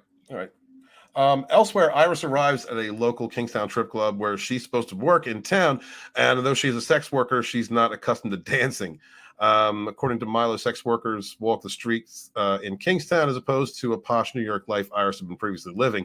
The men in charge of the strip club make her undress and decide, God, what's the only scene? And this will work for them. Later, she was encouraged to wear a G-string instead of dancing nude in order to leave a little mystery. Iris, for her part, says that the only mysterious thing about the human body is in the eyes. That actress, that part, I like characters who you're written to hate. Like Joffrey, Game of Thrones, love that guy. He written for me to hate him, played it great. Iris is a character that you see through her or you don't. And I see exactly who that type of character is. I've known women like that. I know where she's coming from. And I think that it is wonderfully acted. She is constantly manipulating every moment around every person she is with. And it's just well written, in my opinion. I understand why you don't like her. You're not meant to. Mysterious thing with the human body is the eyes. Yeah, that's because hers are dark and soulless. And she's, it's the sad thing is she seems to be so manipulative and in a sense, uses, her body or her, not giving up of her body as a hook for Ben. But then as her character progresses, you realize that she's not as smart as she thinks she is. No. Well, yeah, and I believe that. Because women who use their beauty, sex, charm to manipulate others. People, I mean, you got to have a couple disorders in order to run that game. And, so she is definitely thinks more. Well, she has to, in order to be who she is, to create the illusion of who she is, she has to force that thinking higher of herself or better of herself than she may actually be, to facilitate that facade. So I agree with you 100%. But there's a difference between, book smart and street smart. women like her are very street smart. So, it's like in that episode when she first meets Mike, she understands that the sex appeal isn't going to win him over. The strong, sexy, I'm confident. Here's my vagina. You want to use it? You can do it. Anything you want with it. That wasn't working. So she immediately switched to the doe-eyed. I'm really innocent inside. I'm actually, just a damaged angel. And they continued that in this episode when they sent her back to Mike. I forget his name, the owner of the club. Yeah, I don't remember the owner, but Milo's sends his assistant. Yeah. To beat the crap out of her in the next episode. Yeah. Which is and that's the route to take. Play on his protective nature. The angel with the broken wings. That is exactly how to get to a character like Mike. And they foreshadowed that. They foreshadowed that in that first interaction between those two. I don't know. What did you think, Slender? Do you agree or you disagree? No, I agree with everything you're saying there. I mean, this episode and like episodes 5 and 6 both are really kind of setting up the stakes leading through the rest of the season, and really setting up how Iris plays her part in the stakes. Weirdly, I liken Iris and Mike to chess pieces in their interactions. Iris is clearly a queen. She's fucking dangerous. She can move all over that board real fast.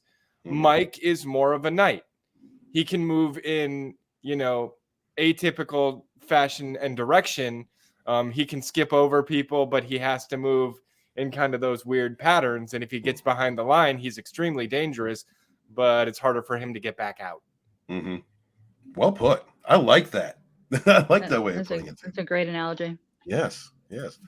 Thank you. I forgot that word for a moment. I appreciate you. Mike and Bunny discuss a growing number of problems the two men have encountered since Kenny's murder.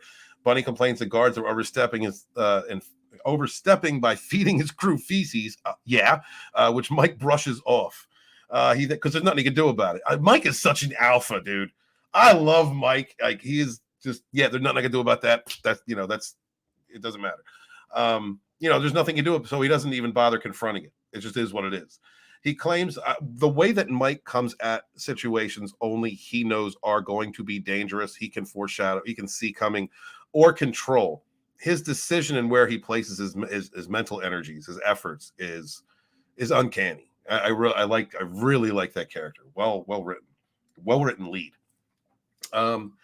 He claims that he warned everyone about the fallout from working together to beat the child murderer to death, and he also suggests that if they're complaining to Bunny, then they aren't if they're complaining to Bunny, then they aren't complaining about Bunny. Mike then asks Bunny to go to let go of Deckard's little brother, who turns out to be a straight A student who did turn his life around after involving himself with the gang. Bunny initially says that this life isn't something you can quit, but like the Boy Scouts, but then he agrees to let the younger guy go and hang on to Deckard himself. Mike also asked Bunny to ask around the inside prison to see what he can dig up on Parker so that Mike can use the leverage in a confession on his involvement involving murdering the attorney's daughter. Bunny then asked for a favor in return, in which Mike, which is that he wants Mike to take his nephew to the hockey game because Bunny can't leave himself. First off, when Bunny says, "You're my boy," and Mike says, "I feel like I'm your bitch," I was done. Those are two dudes being real. I love all the real, interactions between those two. That's something I've really come to enjoy. I understand why Matt Morgan thinks so highly of their interactions. Great pair of characters, in my opinion. On their way, Hakeem talks about how he wants to escape Kingstown and play for the Detroit Red Wings. Mike tells him that Detroit's just down the street and he should team with someplace further away like Tampa, Florida. While Mike is enjoying the hockey, and the police department grabs Carlos Jimenez off the street, which was slick, by the way. The way that they got him was slick. The executioner. I'm watching this series with my roommate, Tom, and Tom calls, I can't think of the name of the cop, the cop they send in to kill in the SWAT team. Forgive me, I can't remember his name. Oh, the head of SWAT team? Yeah. Robert? Robert. Okay. Yeah, he doesn't call him Robert. That's the executioner. They sent in the executioner.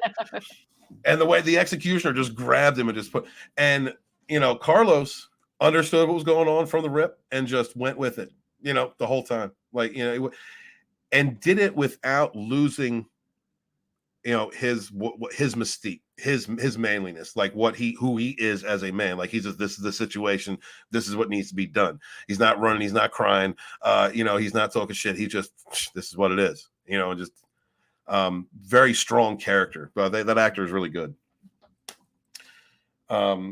See, Colin Ian seem on the outs of the rest of the department, who worry that their involvement will turn his operation into shooting too. Back in the hockey game, Hakeem gets into a traditional hockey fight with another player, and the kid's parents get involved too, saying how Hakeem should stay onto his side of town and face over the rink. I don't need to read through all of this. It's that like Slender was saying earlier, like if that's as woke as it gets, like, because that wasn't even woke. That was racially charged is like what I would call it, and a kind of a situation that could be encountered in real life. And that kid standing up, fighting for himself, that was great. That's what hockey is. Hockey's fighting, or part of it is. And Mike standing there listening to that guy, he just shrugs it off. He understands what he's saying. He knows, this dude's being a racist. He just kind of lets it go and fires up a cigarette again. Well, once it gets to the point where it's, I liked how the dad was yelling at Akeem about, or no, was praising his son hitting Akeem, and then when Akeem hit back, all of a sudden it was go play football or go do something, like, what I mean? It was complete double standard. And the way that Mike just turned and looked to him and just understood that, perfect, well written. I mean, Tina, what did you think of that entire interaction? I love the scene very much, and especially when they're driving home afterwards, and he basically tells Akeem that he's got a guaranteed ride every Friday night. And what disappoints me is that we don't see any future hockey games. I'm sorry to break your heart, but no, we don't see the story continue, because that's what I was really waiting for. I mean, unless something's going to happen in the back end of season 2, but. Dude, when Mike said, I'm going to bring some pipe hitters next Friday, F those crackers, I was done. I know, it was awesome. It was awesome. And, sorry for, for giving you a little bit of a spoiler there, but yeah. No, it's fine. We just don't get to see that story visited again, which is a shame. Slender Dad, what did you think of that scene? Sorry, what scene? I got distracted. Oh, you're fine, brother. The entire hockey game and the ride home with Akeem. Oh yeah, I love that scene for 2 reasons. One, it definitely helps give us a reason for the strengthening of the relationship between him and Bunny, and 2, it shows that he's kind of badass and knows how to deal with these gangbangers and whatnot, but like, he kind of got his ass kicked when he fought a whole bunch of good old boys in a hockey rink. Like, he did. It's not exactly the same fight everywhere he goes. Yeah, and another thing is that to me that takes like the woke aspect out of it is, if this scene had been done woke, Mike and Akeem would have beat all their asses, would have beat an entire room full of people, but they didn't. It took basically coming together and Mike swinging that hockey stick around just in manic defense, because they were getting their asses kicked. It does. That's the truth of the situation, of that. And so the realism of this show, the way it is written, I really enjoy it. It's a part of what makes the experience fun to me. Because he acted like a dad. That was a concerned adult looking after a child. He was put in charge of looking after that kid, even though it was for Bunny, a criminal whom he works with, to even things out in town. But in that, like, the way that he acted was very simple. This is just, this is not right. Or, this is what I need to do. And really made me like Mike a whole lot more. Afterwards, Mike and the assistant DA, Evelyn, are having dinner. Oh, this scene, having dinner together. Oh God. The dinner is encourages. I can't say that word. Tina, help me. I'm just an author. Okay. Incongruous.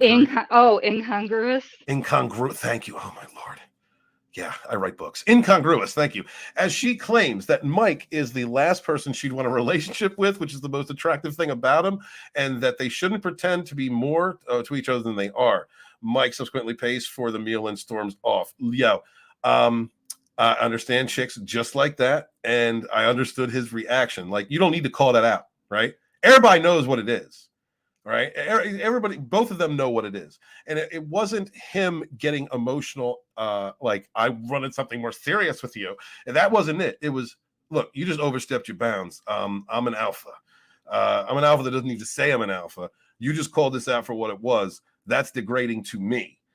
So that's it. And then he just, and then he just left. You know, like that's what I saw. Did anyone else see that scene as anything different? Yes, no? Tina? That one's a tough one. I mean, I got the impression that Mike is looking for more than their current relationship of just, meetups in the bathroom. I didn't necessarily, it's not like, he's getting down on one knee or, asking permission to court her or anything like that. He just wants to have a relationship with someone outside of all this crap that goes on in his life. And, and she just, I think she just thinks of him as another tool. Sometimes it's a tool in, tool at work for her. And some cases it's the tool that's, in the bedroom drawer next to her, Right. Yeah, I see that. I could see that too, but that's not the way that I interpret it. Slender Dad, how did you see that scene or interpret it?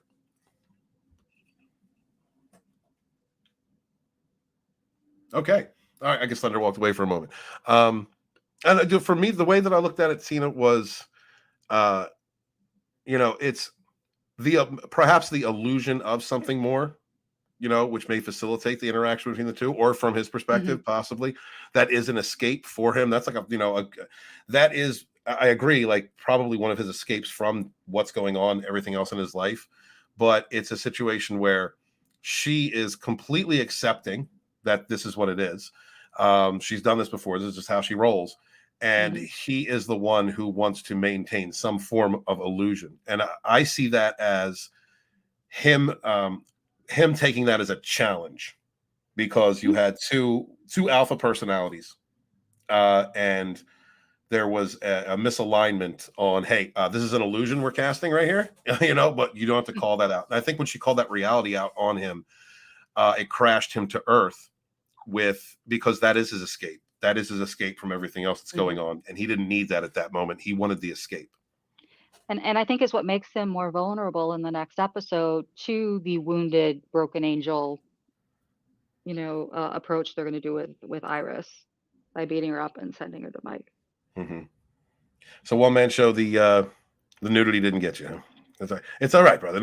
No, but thank you for giving it a shot. I appreciate that, One Man Show. He had said that he was going to give it a try, and he did.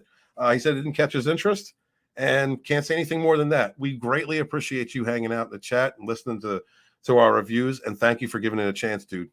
Appreciate you. Later, Mike, I said start with season 2. There you go. Later, Mike and Bunny sit down to drink 40s together, and Mike is complaining about his parents at the hockey game, and Bunny is impressed by how Mike responded. Bunny tells Mike that everyone else in the family is dead and laments that it means to be a black man in present-day America and what freedom is truly available to them. The two men end up discussing the constellations they can see, yet Mike's describing how humans have looked up at the same constellations for thousands of years. That was a great... When I watched that, as soon as we got through with that episode, I looked over at my roommate and I said, and that now I understand why Mad says I could listen to a whole season or watch a whole season of those two, just sitting down discussing things like looking at the stars.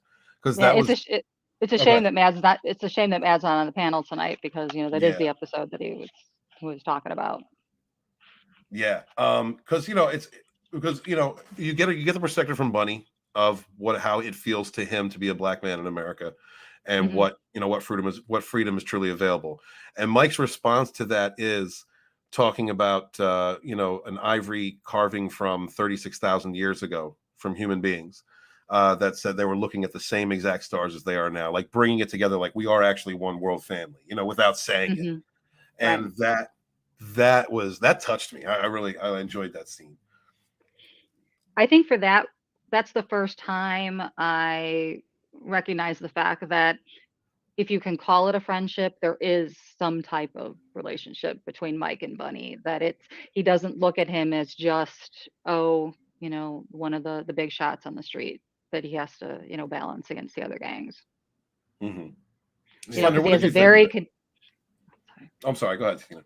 No, I was just saying he has a very contentious relationship with the head of the Aryan gang, because he was a shot caller for him when he was in prison, and so that guy still thinks there's some kind of loyalty there, and Mike's like, I don't freaking think so. Mm-hmm. Yeah, the scene with Mike and Slender, Bunny, what did you think of the? They did a really good job with that scene. It definitely developed the relationship, and to do a callback to earlier in the episode. The writers really put their genitals in my mind with that one. Yes, brightest day. And yes, Slender Dad, they definitely put their genitals in my mind. Yo, what's up, brightest day? Good to see you, Zach. How you doing, man? My love to the woman. Good to see you, brother. Brightest day. This is a great show. I don't know if you've seen it. But Mayor of Kingstown, really good. Slender Dad says start off with season 2 and then go back. One Man Show gave it a shot. Said that it didn't really catch his interest, but Brightest, give it a try. Give it a Slender Dad. Are you very confident in saying begin with season 2 and then go back? I'm just from One Man Show's perspective. Like, I watched the first couple of episodes of season 1 and it was after I had already seen, I watched season 2 accidentally first. Mm-hmm. And then I went back and I watched season 1. And since I kind of knew everything that was playing out in season 1 already, it kept my interest. But I don't think the first few episodes would have got their hooks in me either. I don't think I was really hooked until about episode 3. Once I got through episode 3, I was in it. Okay. I found the same thing. I don't know if it's a Taylor Sheridan thing or not, but my husband and I started watching Yellowstone about 2.5 weeks ago. So right now we're at the beginning of season 3, and I really felt for a better part of the whole first season, and I'm like, you know what? I don't get what everybody's so excited about with this show. Wasn't into it, and then it finally grew on me after all of the characters were introduced and the relationships were kind of solidified. And I think that could be the same thing with this show, is that there's so much relationship building and character development in the first couple of episodes. There isn't as much plot to kind of balance it out. Mm-hmm. Okay. All right. So there you go, Brightest. Take the advice of 2 other people who like this show. I just started watching season 1. I'm up to episode 6. We're about to cover that now.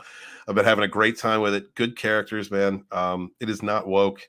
It's well written. There's characters of almost all sides in there. So you could pick out woke moments, but the show itself is definitely not. One Man Show says, at my age, nudity doesn't break my enjoyment. Dislike it unless it is extreme or gratuitous. Well, if you like extreme or gratuitous, please go back and watch Spartacus. Spartacus is a great show. And you're gonna have to get past the dongs. There's a lot of dongs in there. All right, there's man sex going on, but there's a lot of hot chicks fighting, blood, cursing, just hot chicks. I just don't get the male nudity part. Some nice abs and a tight butt is awesome in a guy, but I'm really sorry, but the male sex organ is not attractive in comparison to the female body. So I just don't get the obsession with. I understand, women complain about the fact that, it should be equal and there should be as many naked men as there are naked women in television, but I really don't think that, a guy's junk sells it. Once again, I would like to say I am jealous of you, Mr. Bojan. You got God bless you, sir. All right, let's go forward to this episode. This one was Every Feather, which was really good. Great follow-up episode. In the prison yard, some inmates about to start a gang-faced fight with dozens of participants. Looking from the tower, Sam, the young guard who beat up the inmate sometime back, sounds the alarm and fires tear gas at the brawlers. After some warning bullets from a rifle, 3 inmates remain standing, 2 of whom are stabbing a third. The guard shoots and kills and hits the stabbed and dying inmate instead of the aggressors. What, dude, that scene. Like, when the different factions just looked at each other and were like, all right, let's do this. And then it just went down. I've never been in anything like that or seen anything like that. So it was a hell of a, and then he shot the dude getting stabbed, yo. Like, I didn't get that. I mean, I think there was a scope on his rifle. I mean, I know that he was able to clearly see through the telescope the fact that, who was being, abused by whom. So I don't understand why he shot the guy being injured. I see now when he was looking down the scope, I thought he was going after the aggressors. Like that's what I thought he was aiming at. So I know that you guys have already seen ahead, but I'm still holding out the idea, since this is the last episode that I saw, that when we hear the story recanted from him, that he was trying to shoot the aggressors. I don't know. Slender, can I get any idea if I'm right or wrong on that? It's hard to say. I mean, he's been a fuck up since day one. So. Right. No, and he doesn't get any better at his job. So no. So he's an amusing character to keep an eye on. It's pretty sad. All right, so he's a dancing clown. Got it. Okay. Later, the higher ups at the Kingstown prison go to discuss what to do about the fight from earlier, since the guard didn't have the shooting skills for the tower where he was stationed for his own protection. Okay, all right. They decided to move him to the women's prison as punishment for the fight itself. They decided to lock down the prison, which includes shutting down the inmates' illicit mobile phones. If they move him to the women's prison, he is going to be banging an inmate. All right. If he's already this bad, that's I'm predicting that. That's what I'm predicting. Well, and it's very. I don't understand why. I mean, I know you're not supposed to discriminate based on how somebody looks. But no one with the right mind would put an attractive young man as a guard in a women's prison. That makes sense to me. That's why I am saying I suspect he's going to be sleeping with some inmates. I don't. Am I at all off on that, Slender? You're so off. I'm off. Oh yeah. Wow. Nothing like that even comes close to happening. Okay. All right. See that secret. That's my problem. One man show. Wow. That's the Spartacus in me. Wow, see, Slender just lied to you very easily without even a stutter. So now you guys are confusing me. Hold on now. I'm gonna have to watch it. That's it. I'm watching them tonight. I can. All right. Let's go. As a result of the lockdown, Mike receives calls from representatives of almost every group imaginable, from gang leader to guard, and declaring in the process that they need to talk. On his way to Bunny's, Mike also gets an unexpected call from Iris upon arrival, which he alpha'd. Bam, no, asshole button. God, I love Mike. Upon arrival, Mike learns that Bunny is angry about the lockdown, but also about the guard shooting one of his men 3 times while he was being stabbed. Yeah, that's a little excessive. I understand. Like that's a message. That is a message being sent. Even if that was unintentional, you are sending a message to that crew. That is the crew that's getting attacked because you have locked up all of their leaders. So they're getting attacked by the entire every other damn sect, every other gang. And the guards are now shooting the one who's getting stabbed dead with 3 times, like he was already dead, like making sure. That is a direct message being sent to that crew. That's how I would take it. That's how I would see it, I wonder if they would have given the guard what ends up being his 3rd chance by the time he ends up in the women's prison. Mm-hmm. If he wasn't like the nephew of one of the head guards. Oh, right. No, you're right. Yeah, there's definitely some favoritism being handed out there.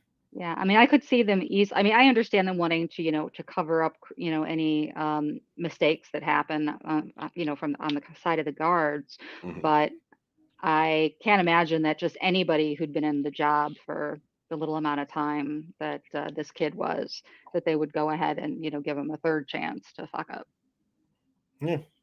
Yeah. Slender, if you have anything to say, go ahead or just chime in. He claims his men are hungry for retribution and will try to kill the guard outside of prison, but Mike manages to convince Bunny to try to intercede. I have a feeling, I don't think Bunny was not serious when he was saying that, but I think that was a point where he had to, in front of his men, he had to say that. This needs to get back. I am looking out for the people that are running shit for me in prison. Like he has to have that stance. The interaction between Bunny and Mike, and as far as like what Bunny needs to be that leader, is something that's so well understood between the two that it does almost come off as a friendship, even though some of their interactions are hostile. Mm-hmm. Well, it's just so fun to watch because, as I said when we were discussing episodes 3 and 4, in episode 3, the fuse gets lit. Everything we're seeing now is just watching that fuse burn because something's going to blow up. And they so expertly play it out over the course of the entire season. It's absolutely amazing. I don't know how you can only watch 2 episodes a week. It's hard. It is because I just want to keep going. I really do. But I don't know. I don't want to. I have a tendency when I review when I review shows, like I can't keep my mouth shut, like I'll go into a whole freaking storyline. So I don't want to do that. I want to enjoy it piece by piece, as a person who's watching it for the first time. But yet it's hard. I mean, the way that you make it sound, as soon as you said Faustian bargain, and it was like on a run the entire season long, I was like, oh God, this is going to be great. They're going to build this up because the writing up to that point had even been great. First couple episodes, I enjoyed so much. The character building, enjoying it. The whole world building. It is difficult to only watch 2. I want to keep watching them all. But I'll be up here talking all day. I'll be up here talking for an hour about stuff we can't even get into. That's like 4 episodes ahead. I'm sorry, I can't keep my mouth shut. Duke, whose gang, started the fight, is Mike's next stop. He also tells the mayor that the guards need to drop the lockdown. Like Bunny, Duke also promises to extract retribution outside of the prison, threatening guards in their homes, but he does it in a white way. And when Mike tells the guards that the gangs are ready to declare war on the guards if they don't lift the lockdown, they claim that they cannot bend and have to keep pushing. And that's what, like, the difference between when Bunny and Mike were talking, which I think have a closer relationship, to when Duke and Mike are talking, is there's a cultural communication difference. You could tell. In certain ways, Mike's more relaxed, even though he was just at this place the week before and threw a freaking chair through the window, to send a message. And what I really enjoyed coming off that point is when he tells Duke, he's like, if you ask. And then Duke comes right back and says, please. And then which Mike responds with, I will talk to them and your window's coming on Friday. Like, it's a difference in interaction. He knows how to interact with these different groups. And you could just tell that from all of the conversations that they have.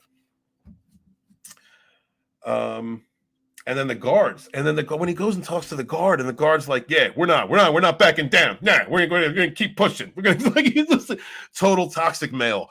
And I could just see it coming. Like, you guys are going to start the whole thing burning down because you refuse to back down or give or let any air out of the balloon. That's how I don't understand how the character remains in any command position at all. I think he's like the head of a particular watch or whatever. But I mean, he's way too emotional and hot-headed. Mm-hmm. I mean, just like the cops, the detectives, they don't understand the role that Mike plays it. Mm-hmm. It's almost like they think that he only works for them. Right. Yeah. You're right. You're right. The criminals understand more about what's going on. Yeah. I mean, Slender, how do you look at those relationships? I mean, I'm not as familiar as having been on the inside, but I have had a close relative who spent a few years in prison. One was a max security. One was they then eventually moved to a minimum security. I was real little at the time. One of my closest friends was one of the guards that would, dress up in riot gear and go into a supermax when they needed to. So, like, the thing I kept seeing and the thing I kept saying to the screen, even though it doesn't matter because the screen doesn't listen, was like, dude, you've got to release some of this pressure. You're just building up this pressure. You have to maybe not back down, but you got to find some way to relieve the pressure because it's building up in this place and it's gonna blow. And right, and that is like goes back to the way that at least I see, view, or understand the guards is some of them are people who are they're in those positions because they enjoy the power, the superiority that they feel from it. But there's also like this feeling of I'm better than everyone else, or I'm better than these people. And of course, you've got to have that. I mean, it's a prison system, so of course, the guards have to remain in control. At least the illusion of control of what's going on. But right. But they're going to completely lose. Like, this is a basic tenet of leadership in general. But like, if you give them a loss, and then you give them another loss, and then you give them another loss, and then you give them another loss, why the fuck are they listening to you? Like, you have to. If they take a big loss like the lockdown, you have to give them a little win right after that, and then hopefully that will make them want to get another win and another win. And like it can't be just all beat down all the time. Nope. If you keep beating a horse, eventually it lays down. Nope. And that is why you've got to keep a carrot on a stick. You have to keep the carrot on the stick. Keep those people concentrating on the carrot. You let them get a little nibble of it now and again. But if you take that carrot away and it's all stick, there's no reason to even hope that you're going to get anything in return. Well, and I think they also need to. I mean, the basic philosophy. I mean, when I took sociology in high school, the idea is you can only oppress a population for so much until they have nothing left to lose. Right. So if they take all of the privileges away from the prisoners and then continue to even play the rules harder by tossing their cells and putting the big shots in ADSEG and all of that other stuff, they're going to get to the point where the prisoners have nothing to lose. They've got crappy food, crappy housing, and really crappy food. Like the crap. Some would say it is literally crappy food. That would be true. Yeah, there was a shit sandwich. It was a bowl. It was shit soup that was served in the last episode. Thank you guys so much for being here. Tina, appreciate that. Smash that like button, share out the link, guys. Appreciate you. Hashtag Mayor of Kingstown, if you would, with that share. Greatly appreciate it. Real quick, I want to go back to One Man Show for a moment. He said Spartacus was okay apart from the necessary recasting. Yeah, losing Andy Whitfield, who made that part. Andy was the reason one of the reasons, many reasons, good actors, great writing. One of the reasons why that first season was so good. Getting used to Liam in season 2 after the prequel series was hard. I had to concentrate more on Crixus and the other characters. But I honestly, by season 3, and I think they should have got 5 full seasons because the story of Spartacus could have spanned the generals they killed at the beginning of season 3. That was an entire season in and of itself. They just whittled down to 2 episodes.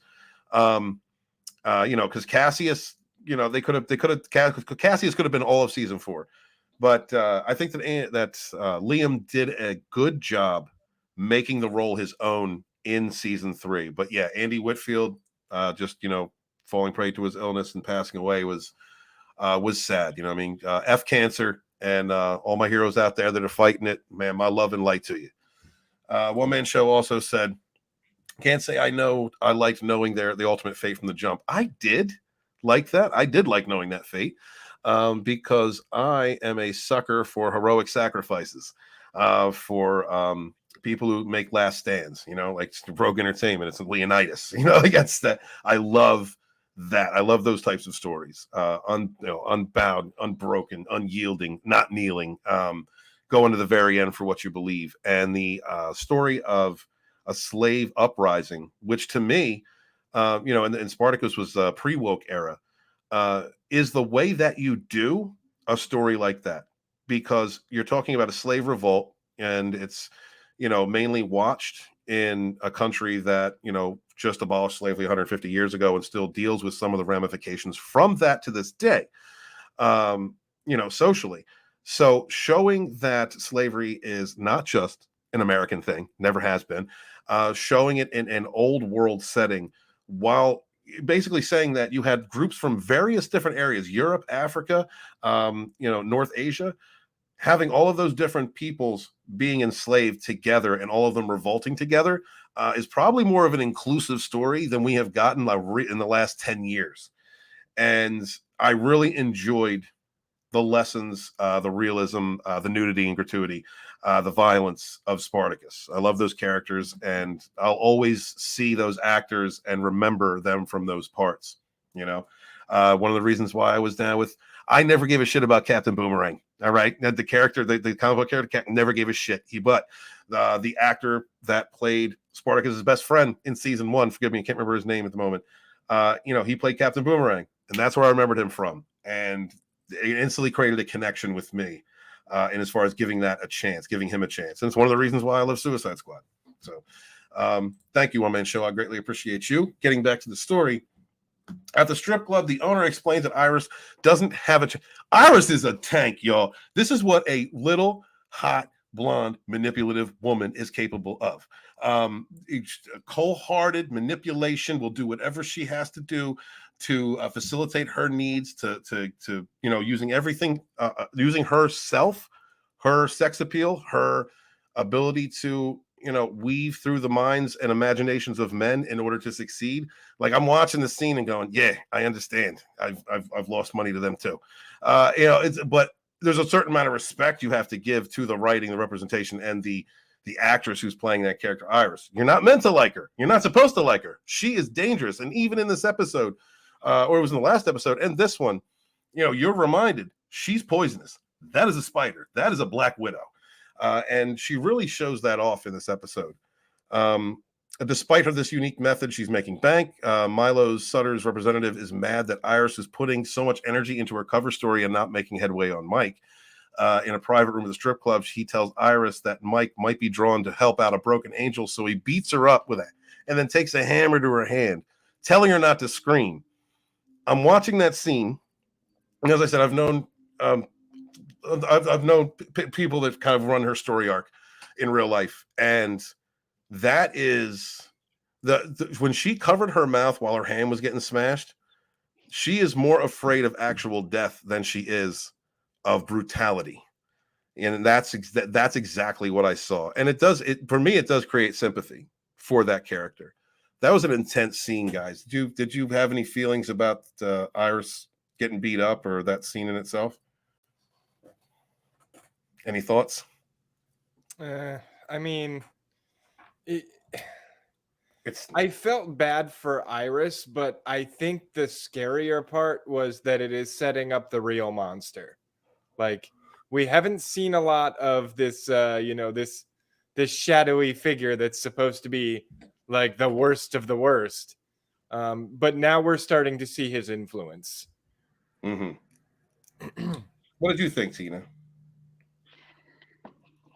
I felt sorry for her, but then it made me wonder more about her backstory. I mean, did she start out as the high-class call girl that they use to, get judges and agents and what on the take? Or did she go through the typical climbing, I mean, if you can call it climbing a ladder from, your typical crack street whore to getting better and better and better at her job? You know what I mean? Right. Because I want to feel sorry for her, but then she doesn't do anything to help herself either. So, okay, how do I put it? So from my perspective, I look at her and I immediately see that is a woman who was abused when she was a kid. Definitely sexual abuse. She was taught that she is only the worth of her looks and what she can swindle from a young age. you learn on later on, at least one of the stories that she's saying, because a person like that character, they're never telling the truth. There is always a spin. It is always, the truth is dependent upon, or the lies that you're telling as truth are dependent upon the people who are listening, and what you get, what you understand of them, and what they need to hear in order to create sympathy, so that you can be a victim, play on them, their compassion, to get what you want. So what she says really isn't, I don't really put much stock into it, other than this is what she sees in others. This is what she is reflecting and creating the illusion of, to get what she wants. It's all about manipulation. So I actually do feel sympathy for that character, because like at the core of her is a broken person, an empty shell of what that human being could have been.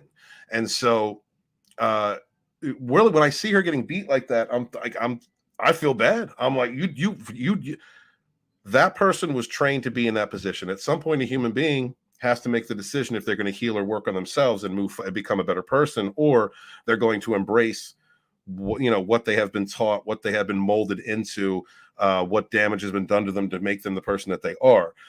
But and she's gotten to the point where she's accepted that. When I see that, I really do feel sympathy.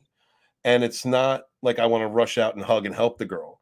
It's, like, oh my God, you have been so damaged since you were young that this is how you are now having to navigate. You are covering your mouth so that you don't make noise. You are listening to an abusive daddy figure who is beating your hand with a hammer and just kicked your ass, broke your ribs, because you fear what more could happen other than what is the terror that is happening in that moment. And that's how I see it. So, yeah, I mean, I'm sure, of course, she's evil. You know what I mean? Of course, because she's given into evil. That is an evil, manipulative woman. But there is a story there that we may never know, or that created that person, that is tragic. And when it comes to whatever that character went through up until that point in her life, that little girl, that broken inner child, that is the person that I feel sorry for. So Iris takes her broken body to Mike, who, as expected, takes pity on her, work on his compassion. That worked the first time. While he refuses to do what Milo wants, he has the assistant take her to the hospital, promises to address Milo so nothing happens to Iris again. And Mike's a manipulator too, because he said, this is what you say and this is how you do it. I can't take you because this is the way it'll unfold. So this is the way you spin the story. Then Mike then takes Kylie into the bar to beat up Milo's rep, promising to do much worse if anything happens. I love that scene. The cop walked in. The one cop was like, "Oh my God, Jesus Christ, Mike! You know what you're doing? He's beating this dude on the floor, pistol whipping him." Exactly. Kind of like give us a heads up before. Right. But Mike already knew. He was like, "Y'all ain't gonna like this. I just need you there." And just went in and whooped this dude's ass. There was a scene earlier where he was talking about, when he's getting violent now, he's thinking about his brother dying. And this is kind of him venting out. And I'm wondering if, since that knowledge has been, given to us by the writers, does that mean that Mike is going to hit a point somewhere further down the line where he does go like monster rage? He just fucking lose it at some point and something disastrous takes place. That's what I see from the writing. No hints? Any hints, guys? Am I on to anything there? Dude, I don't think you're watching the right show because you are so off track. Oh, really? All right. Thank you very much, Slender. Yes, I'm right. Thank you, Tina. What frustrates me about this whole situation is that Mike is playing right into Milo's hands. I mean, his plan was, bust up Iris to get Mike to care.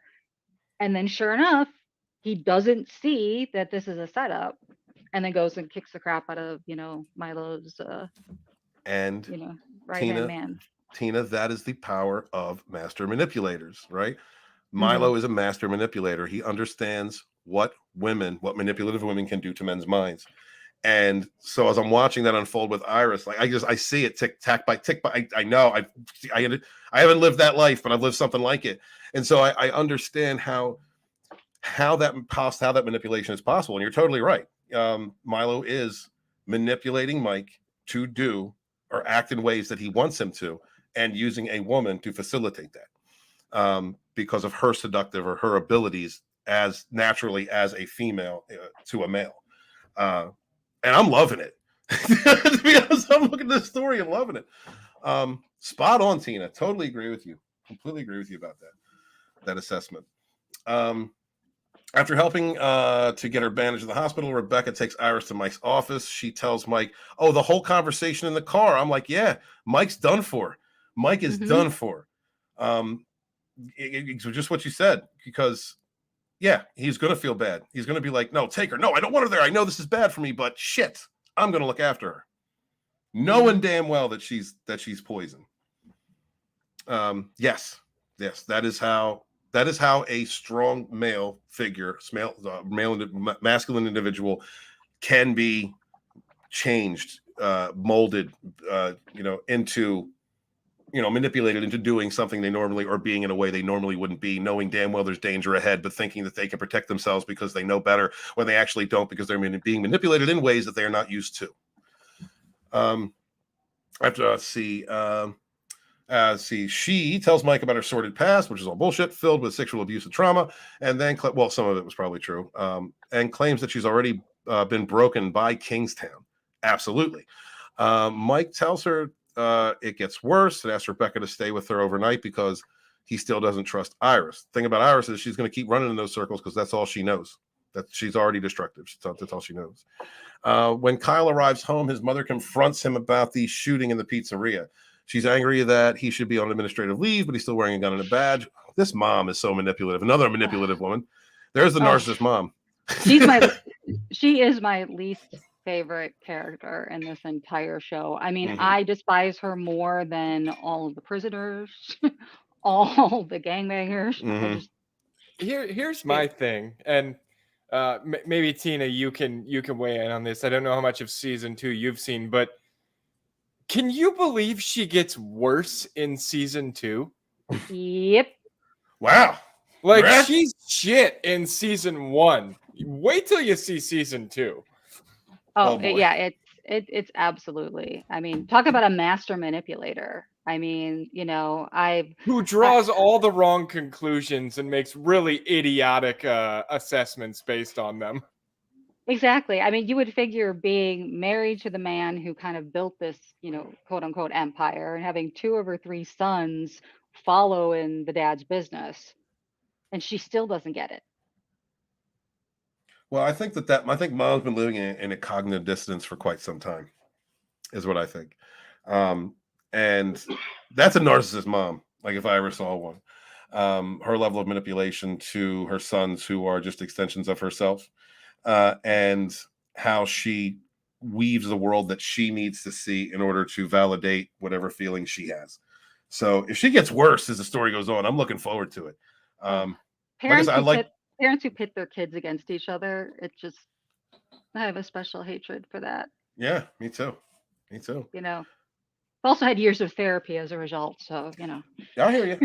I said, Chrissy and I lived with Dad. I love Dad. All right, just what happened when I was younger, but he did that.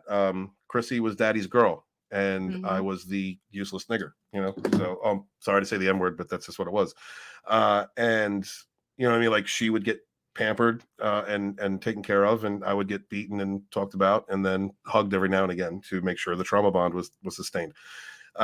So I get it, and that probably came from damage in his past, whatever. We've gotten past that. It's been decades now, but I totally understand the harm that can be done between siblings, between their bond and their love for one another, that can be mutilated by parents who use them against one another. Let's see. Kyle, for his part, pushes back and threatens to move, and Miriam responds that he's obviously been with Mike, which is why he's talking that way. He's talking, he's got balls. She implores Kyle to think about his unborn child and to eschew Mike's incredibly dangerous lifestyle. Oh my God, put my glasses on. Yeah, totally manipulative mom. If she gets worse, I'm looking forward to it. The next morning, the FBI agents that Mike works as an informant show Iris pictures of a number of important New York politicians she identifies one as being paid to sleep with, One of the agents gets a snide with Iris. Mike pushes back and gets angry at this treatment, claiming that this was why the victims don't come forward. Well played on Iris's part. The whole damn way. She is playing him like a fiddle at this point. Knows exactly what buttons to push. The other agents ask the mouthy one to leave, but still force Iris to undress so they can photograph her wounds. And that whole interaction in of itself, the woman in that scenario, I think, was being legit. Both the men in that scenario were being manipulated in that scene. At least that's the way that I saw it. Or the agent was trying to manipulate and ended up being manipulated. But still force the Iris to undress. They can photograph her wounds. As they finish talking to her, Iris identifies a New York FBI agent as having paid to have sex with her as well. While Iris is in the meeting with the FBI agents, Mike gets a call from Milo in prison, asks for Mike to meet him in the park in an hour. Great freaking ending to this episode too, man. The manipulative tactics used in this show, it's great. There's a strange woman that approaches Mike and offers her cell phone to call a video chat with Milo. He threatens to skin Iris alive and send it to Mike if he doesn't do Milo a favor. When Mike still hesitates, the stranger shows Mike the tracker in her body. That is insidious. Yeah. Wow. I mean, do you remember when Milo was talking to Mike and she said, well, if you don't like Iris, you can have, I forget what the other woman's name. He's like, you can have her if she's more to your liking. Like, these are just tools to him. Mm-hmm. Milo is a great, loved him in Game of Thrones, loved him as Littlefinger. He is doing just as good a job, in my opinion, as this Milo character. Do you guys have any thoughts on that? Yeah, like I said, they're setting up the monster finally, because up until this point he has been far more mysterious and didn't seem to really be wielding any power. Mm-hmm. Not really. So you start to see it kind of in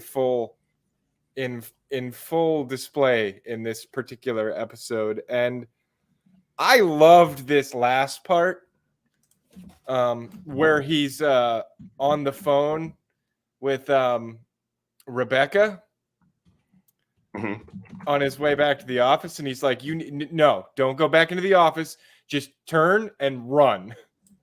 And one, she listens to him, and two, like, there was none of this, like, we're going to conveniently have our characters do something stupid to put them in a bad situation.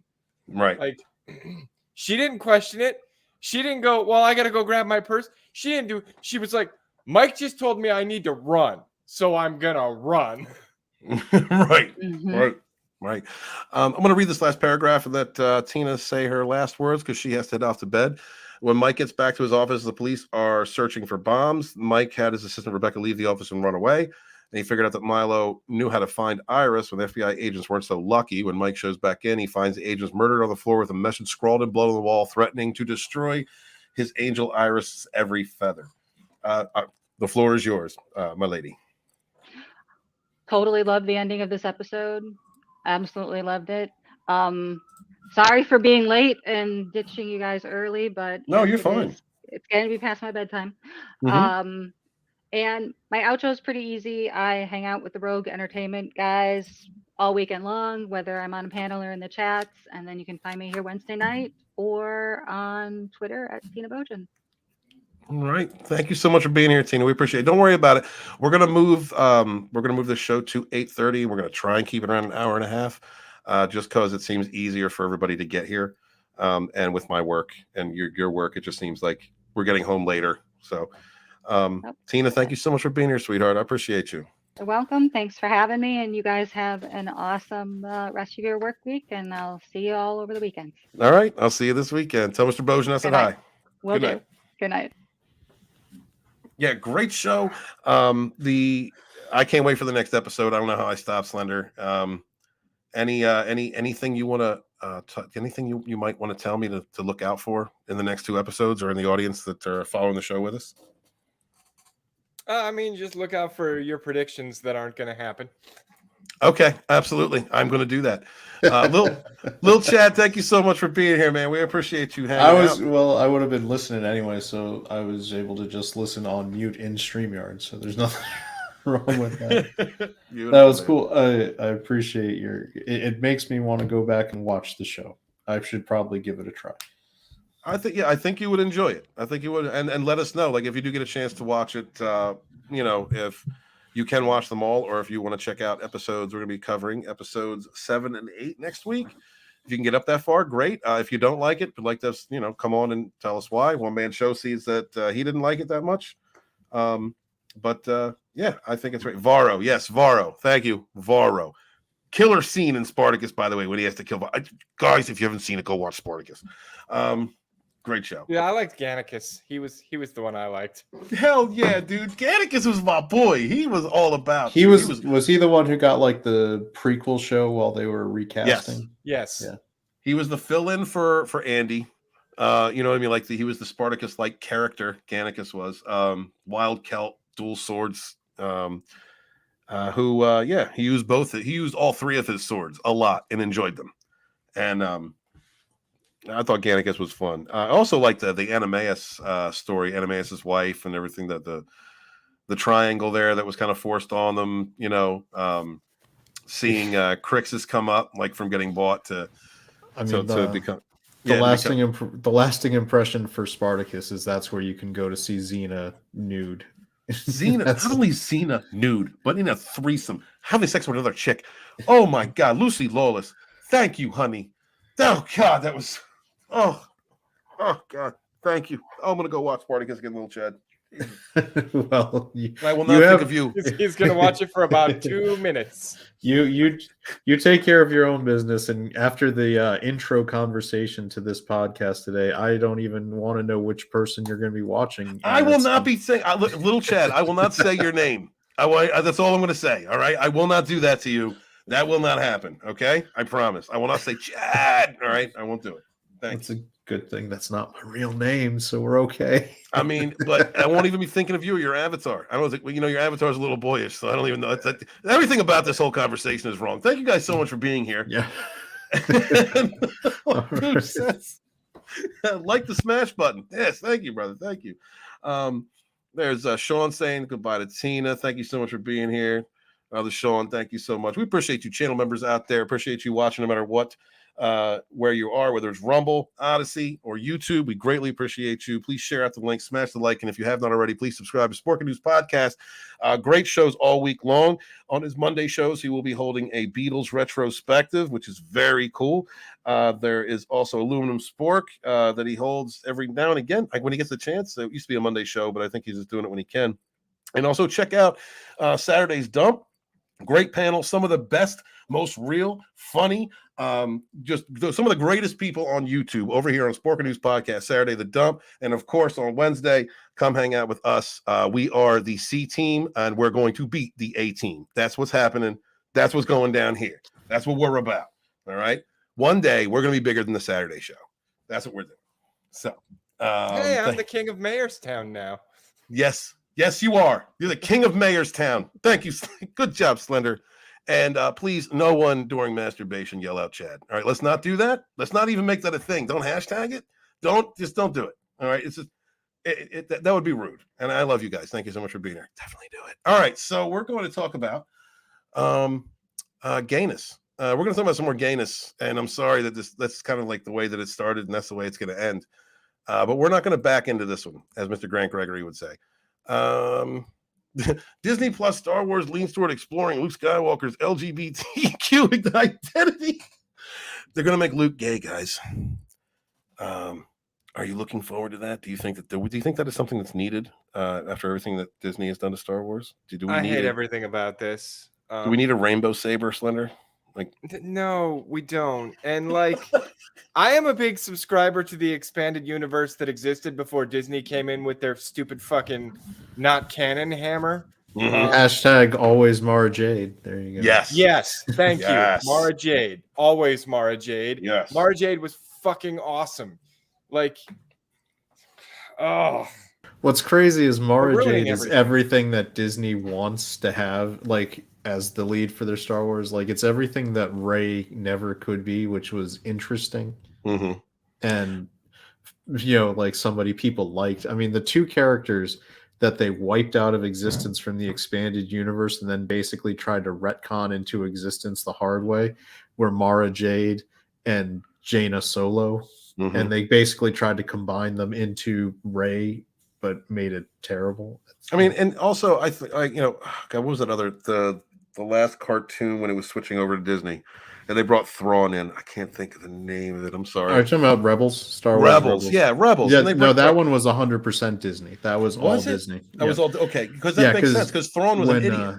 When Disney took over, they canceled Clone Wars because they, you know, that was ongoing at the time. That's why we didn't get that final season of Clone Wars until Disney Plus. Mm-hmm. So they canceled that, and the first, actually, Rebels, I believe, was the first Disney project for Star Wars because it predated Force Awakens, I want to say.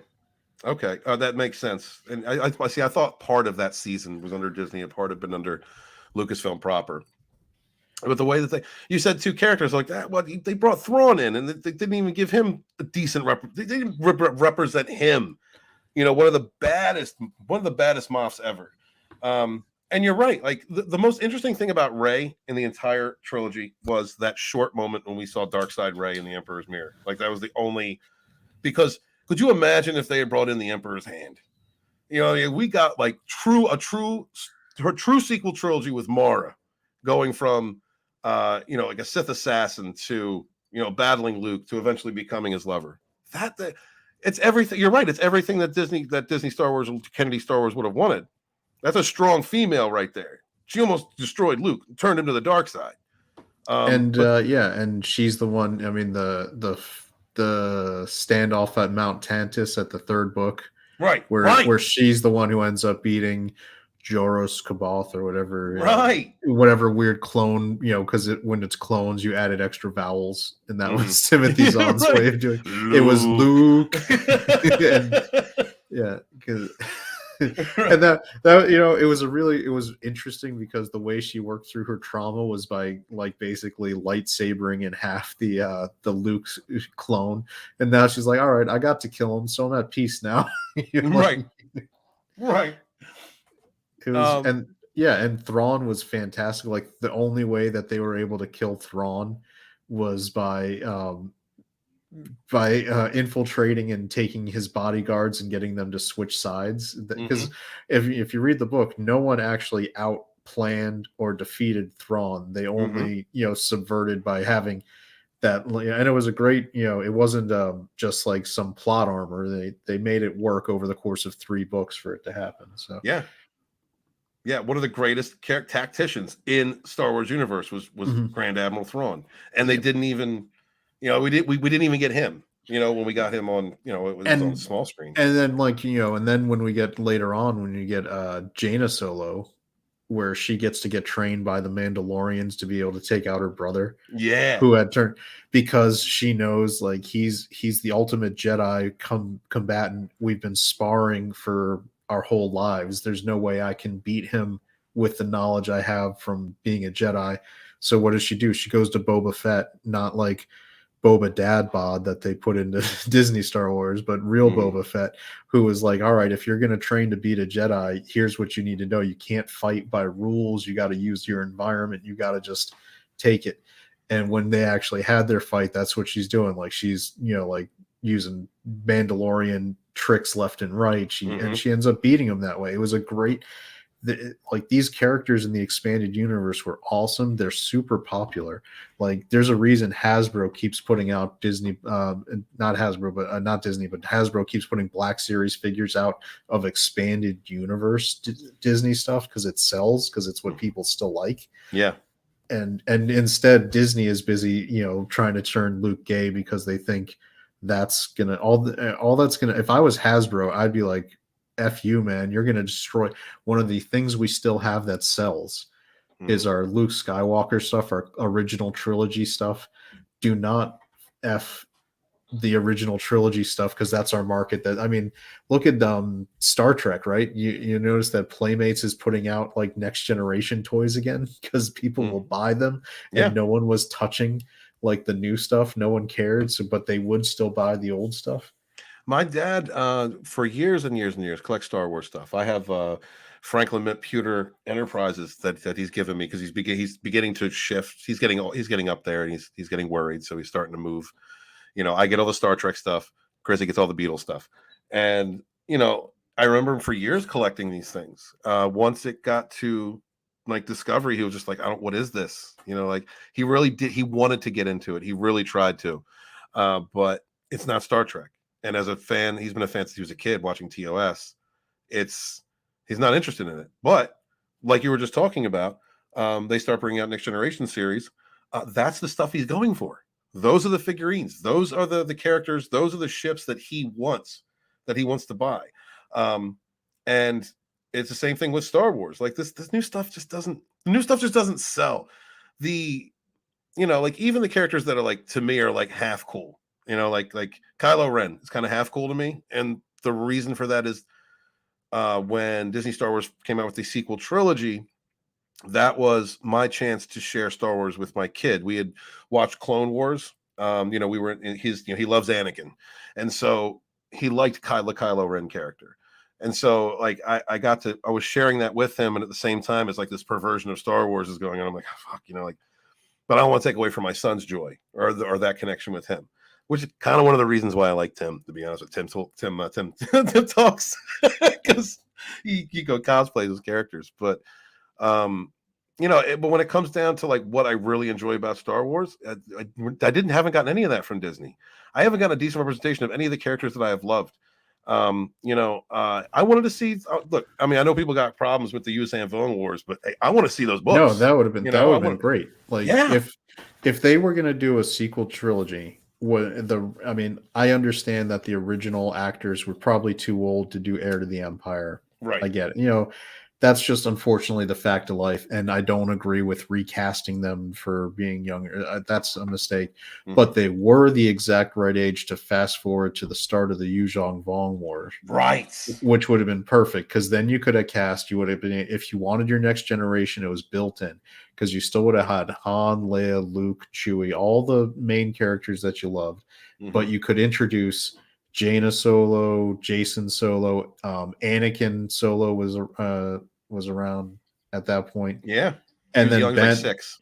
and it actually makes sense because Luke was the one who named his kid Ben instead of Leia, which is like prior to Obi-Wan, Leia had spent exactly 5 minutes, not even, with Obi-Wan Kenobi. She saw him get like disappeared by fighting Darth Vader, and that was the extent of her entire interaction with Obi-Wan Kenobi in the Star Wars universe. So what took me out of that Force Awakens movie was like, his name's Ben?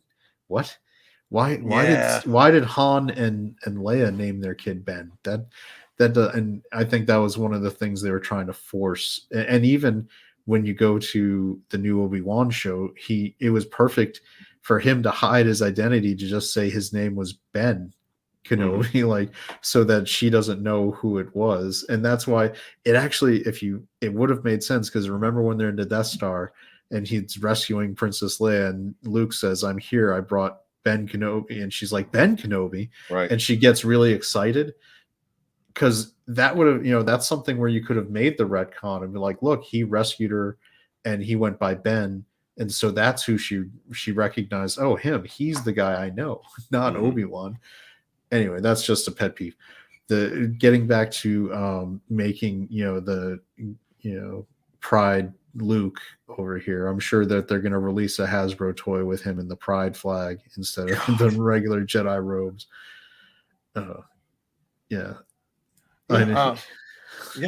Sean, real quick, Sean Lander says, I know, right? Makes no sense for her to name her son Ben. Yeah, exactly. There was that's why in the extended universe, Luke named his son Ben because he's the one who had the relationship with him. Right. And, even Luke didn't really associate him with being Obi-Wan. He knew him as Ben.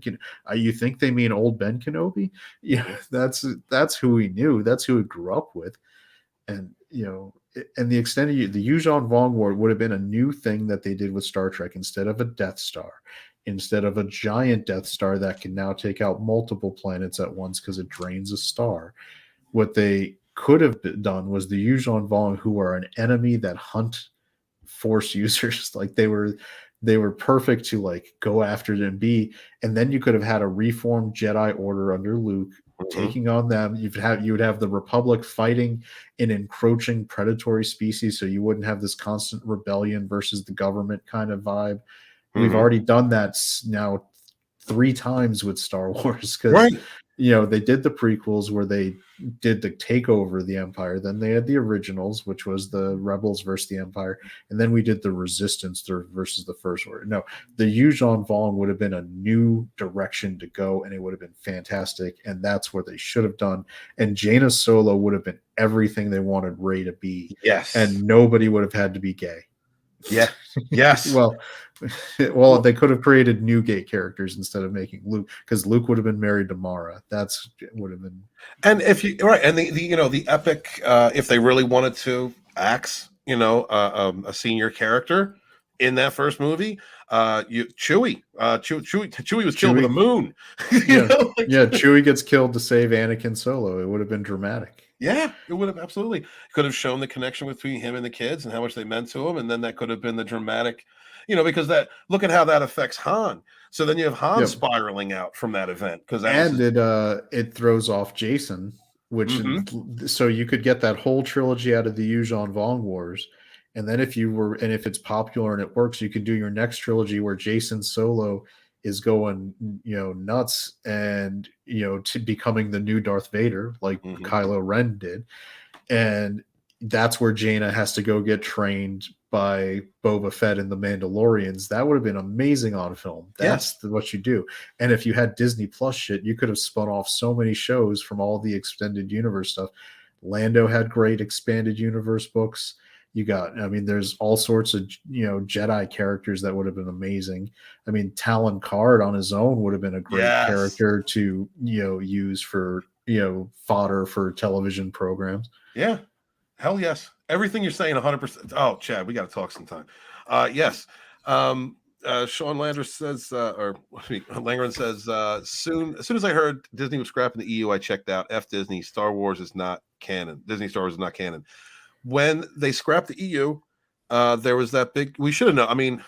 I didn't know until I researched back for Phantom Menace Volume 1 how the EU community came together. We're taking out billboards. We're trying to save the expanded universe. I had so many books growing up in the EU, and I was so like Sean saying, when they came out and immediately said the EU is gone and it's all going to be canon, I was like, oh shit, this is going to be not a good thing, because you had if you were the EU is what Star Wars fans invested in for decades, right? To keep the Star Wars, fandom going. Like when Phantom Menace came out in 1999, that had been effective. Like that was 16 years from the last movie, which was 1983, I think, was Return of the Jedi. 77, 80, 83. Yep. So that was 16 years, and people were like, "Wow, it was so popular." After I was like, "No, Star Wars. What kept Star Wars going? Like, you don't realize, like when Heir to the Empire and the Zahn trilogy came out, it was huge. Like this was a book that became culturally relevant for young people, and I would argue that stuff paved the way for Harry Potter's success. But that's a whole other conversation, because there hadn't really been a book that's lit youth reading up that way in a long time, and it got people into Star Wars in a way. And people forget, was it dark? What was there was a combo thing that they did where it was a video game book, and it was between Empire Strikes Back and Return of the Jedi, and it was, I forget, it was a bounty hunter was the main character. It was a Han Solo type, and they actually did advertising on TV for toys. They did the video game, and then they also did the book, and it was a massive coordinated. It was one of the first multi-pronged campaigns, including video games. That was a big thing. Lucasfilm was innovating that way, and all that stuff is what George Lucas had been doing to gain product and information knowledge that set the stage for him to, basically be able to do the Phantom Menace. People forget that he got hosed in his divorce which was right after Return of the Jedi. Marcia Lucas, you know, as great an editor as she was and as instrumental as she was to the success of the original trilogy, she absolutely took George Lucas to the cleaners. And it took him a decade to earn enough money to even contemplate actually making the movies. You don't understand like how much, you know, when you lose all of your money in your divorce, it can set you back, you know, for a while. And George also, got his custody of his young adopted kids. He had to be a parent for a few years because he took sole custody. Marcia Lucas pieced out and didn't even have anything to do with her adopted kids after that. It's a pretty effed up situation. If you start looking into it, it's weird. And I'm not a fan of what that says about her as a person, to not be involved in her kids because they're not her natural born kids, but she had adopted them. Anyway, so George Lucas was not in a position to just make more movies immediately. So the EU was Star Wars. And then after the prequels ended, the EU continued to be Star Wars. Like that's when the Yuuzhan Vong and the Next Generation going forward took over, and those books were great. Yes. They did amazing audiobooks with them, which were fantastic. Those were some of the first audiobooks I listened to, where they actually had sound effects and music, and it was something that made the books even more Star Wars than just someone reading the page. Nice. So I all this is to say, them deciding to now retroactively turn Luke gay is one of the stupidest decisions. Like the fan base that is, you know, Star Wars was like an evergreen property because fathers taught their sons and kids to like it, sons and daughters. Maybe, and you know, we can say around the peripheral there was, you know, maybe 10% of the fandom was female, but you got to be honest with the demographics, man. Yeah. Most of Star Wars fans were male. They were the ones who got really into it, and there were some girls, but the driving force of toy sales, book sales, video game sales, movie sales, tickets, all that kind of stuff was male. And when you do all this stuff, you're alienating your core audience, and you're going to end up making your evergreen property that was supposed to be a license to print money a failed brand that just goes away.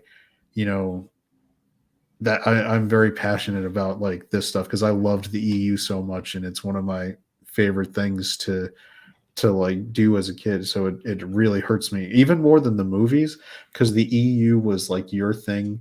You had to seek out the books, you had to read the books. There was a lot more effort to keep up with the EU. It made you feel like you were more involved in the fandom and were really a part of it.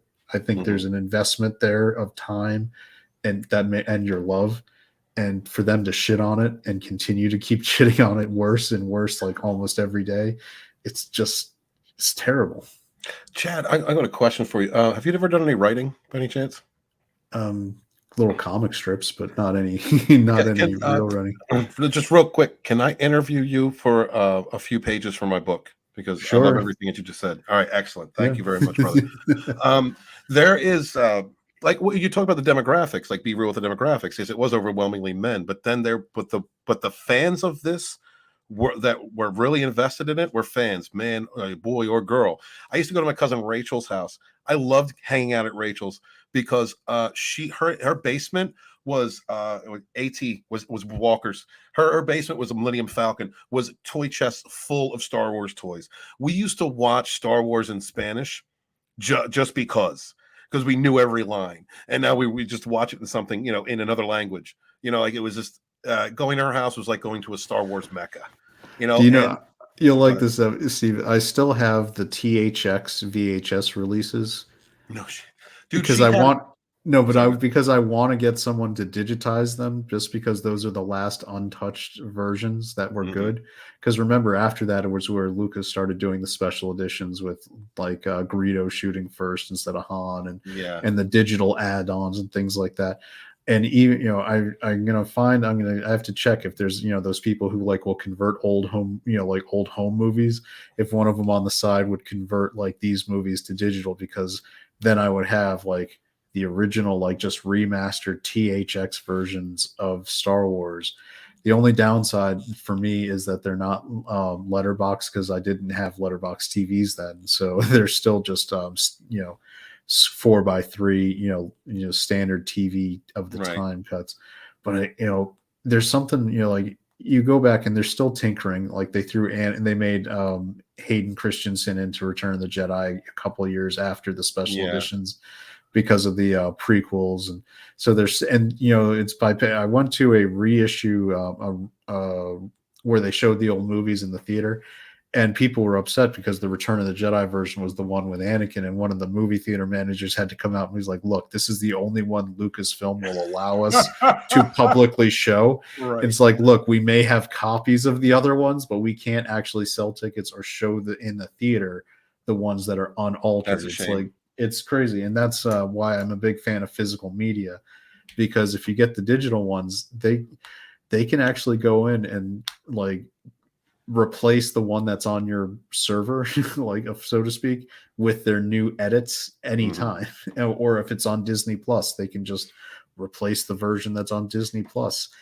And they're going to make it so that in the new versions they come out, it's going to be like when Luke gets out of the, escapes from Hoth and they get him back at the base, he'll grab Han and kiss him instead, because they're going to make him oh God, stop, Chad.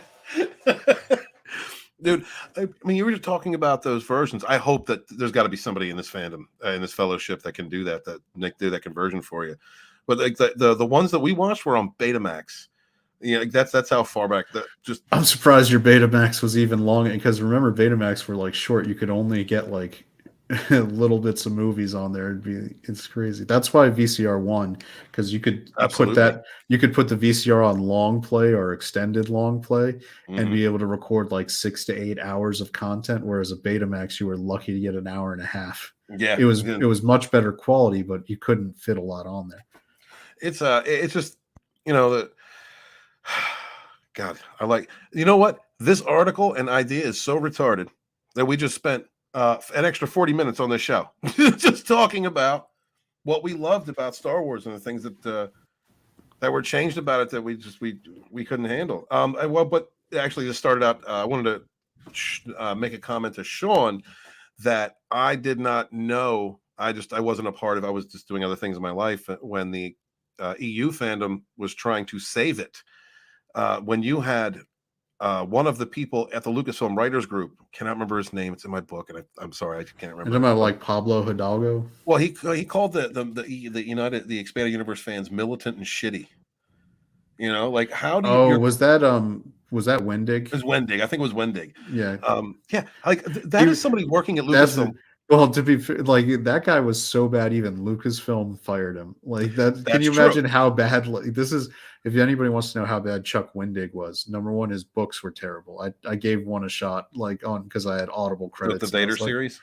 No, the first of the sequel, where it was supposed to bridge to the new movies they were doing. Okay. And it was like they made Wedge like a little bitch, and none of it was good. And I tapped out. Like, it was an audiobook I actually removed from my library after like 4 hours of listening to it. But Chuck Wendig is such a bad person that even Lucasfilm was like, we'll fire him, because he's saying stuff that's even too far for us. Well, and great, good for them, and good that should happen. But like, they hired him and had him there. They allowed him to call fans of Lucasfilm, of Star Wars, militant and shitty. They allowed that to go on. Like, that is the attitude that was permeating in the writer's room. That's the attitude that led to, the picture of Luke and Vader and an X over Luke's face, in the offices at Lucasfilm. Like, that is the attitude that destroyed Star Wars and leads to articles like this. Real quick, I want to say hail to Horny Alf, hail the Legion of Memers. Thank you so much for being here. Greatly appreciate you, brother. Sean also says, every decision they make is stupid. They threw out the old lore, but then used bits and pieces of it in the most nonsensical ways. Yeah, Rey should have been Jaina, and it would have been a great story. There you go. There's your strong female hero, who eventually has to, is the hero at the end. And you get to, at least in her story arc, and there you get to go from male heroes to a female hero without bucking the audience, without disrespecting the lore, without, attacking the fans literally, or changing the backstory or the legend of this universe. that had already been established and already loved for decades, that kept it going for decades. You didn't have to do any of that. You could have gotten what you wanted. I know. Jaina Solo is such a great character. She led like a Jedi commando squadron with stealth X-wings. Like, how awesome was that? There's so many good stuff. Okay, of course there's bad story threads in every in every universe, but what really all the material was there, and I was dumb enough to think that when they threw away that canon, what I thought was they were going to restructure it and then present it back to us. No. Instead, you get pansexual Lando and gay Luke, and that's what. And how is it? How did the only reason that they were? I don't even know how they managed to pull off like a sort of possible heterosexual couple with Rey and Kylo, aside from the fact that it was a terrible shipping situation. No, it was a shipping situation. There was also the potential for them being brother and sister, and it was also an abusive relationship, and that's why they pressed that. Guarantee it. Because the people that are writing this are all toxic. All the people that were in the writer's room, they were sitting around talking about their genitals. What do my genitals identify as? What do I call my genitals? What do you do with your genitals? Let's put our genitals in this movie. And as well as doing that, these are toxic individuals. These are egomaniacs. These are people with unresolved issues. These are narcissists. These are people who who are fucked up themselves, look at the fans and go, all of our problems is because of them. And so they set about smearing and destroying other people, the actual fans of these properties, by inserting their own biases and bigotries into them with the intent of triggering that fandom, which they get, so that they can point the finger once again and project their own ists and phobes on others.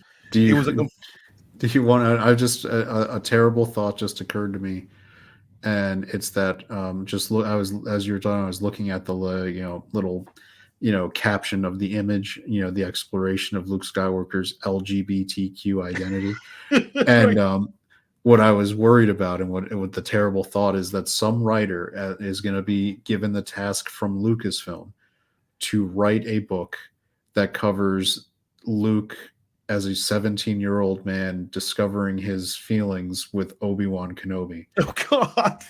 Yeah, he wanted his Jedi bear.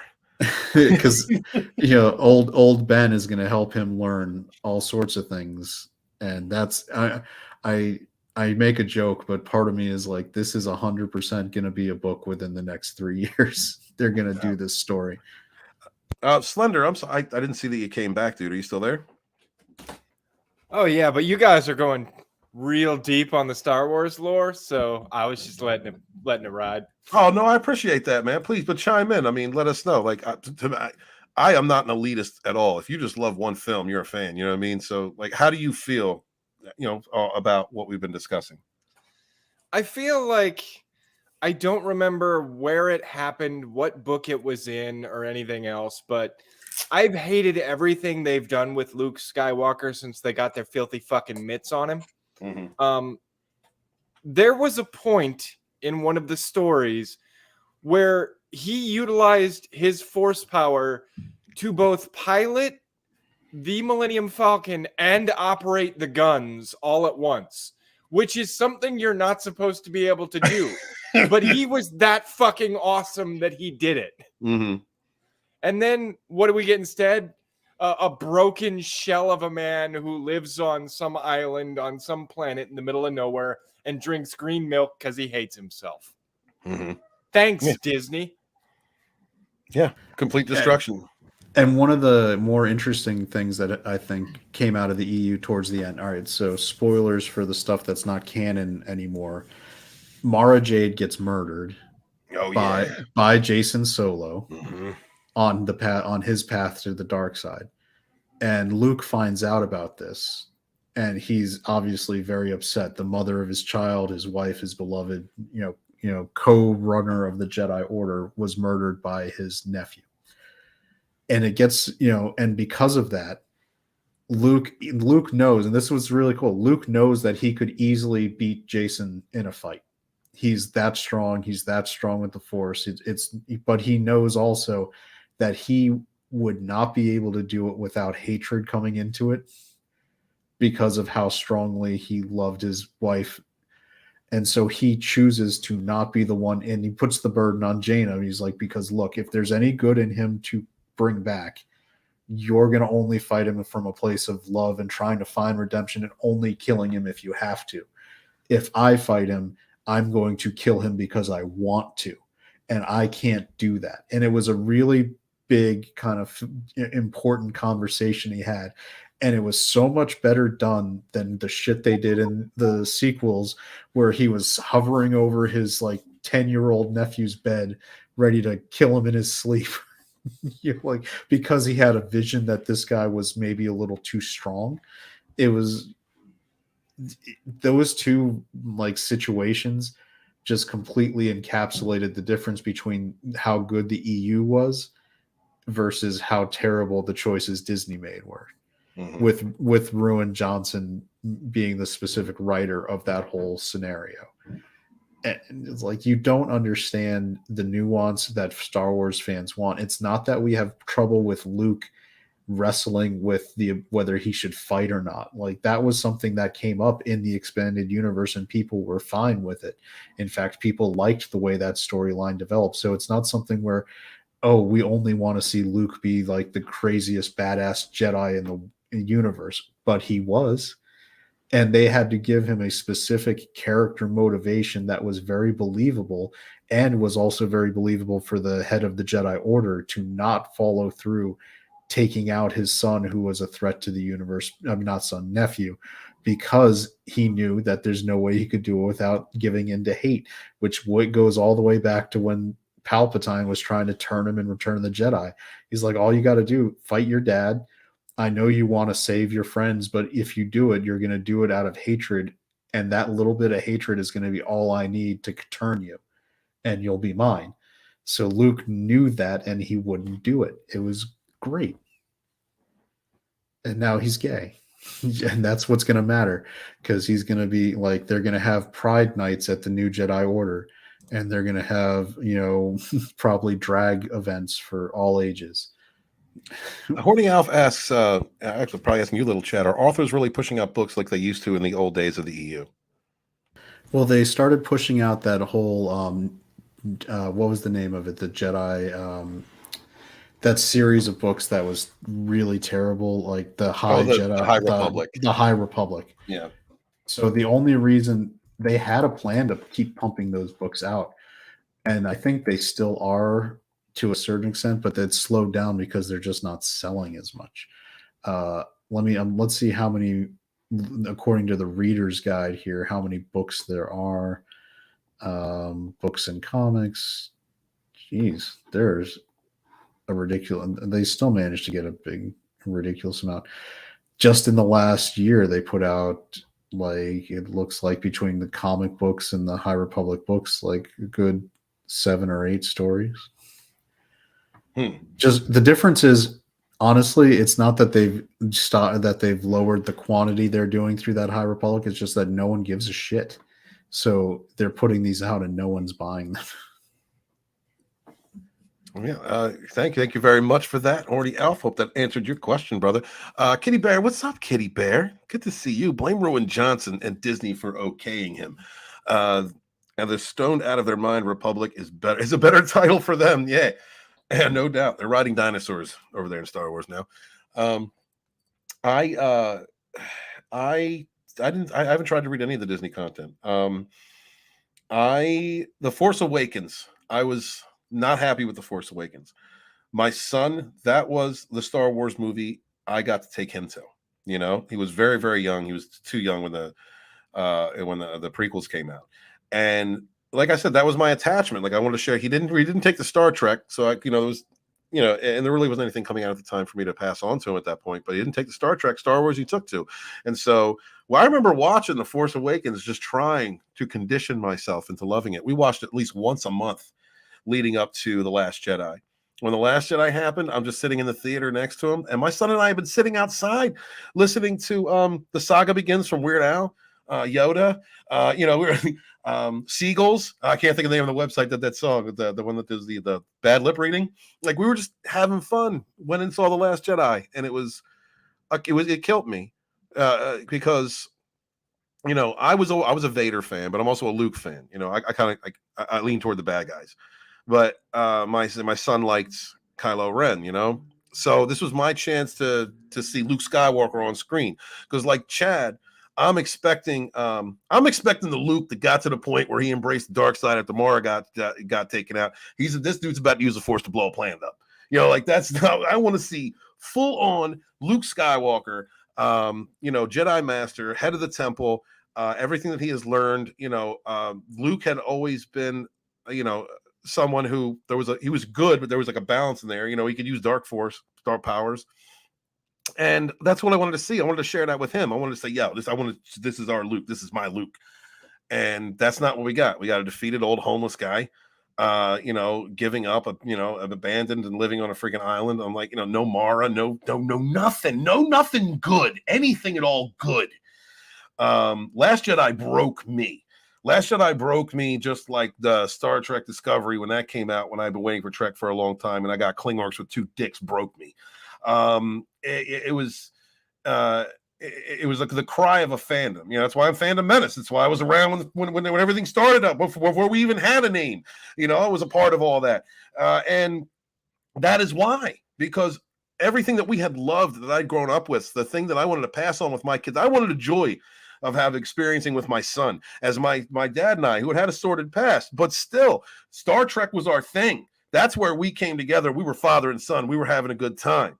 And I wanted that with my son, and that was taken from me because people appropriated, people who claim to hate racism and bigotry and sexism and appropriation and colonization and all that other fucking buzzword bullshit, had literally appropriated something that we loved, misrepresented it for reasons of sexism, bigotry, and just the nasty fuckery, you know, and destroyed the potential of that experience between me and my son.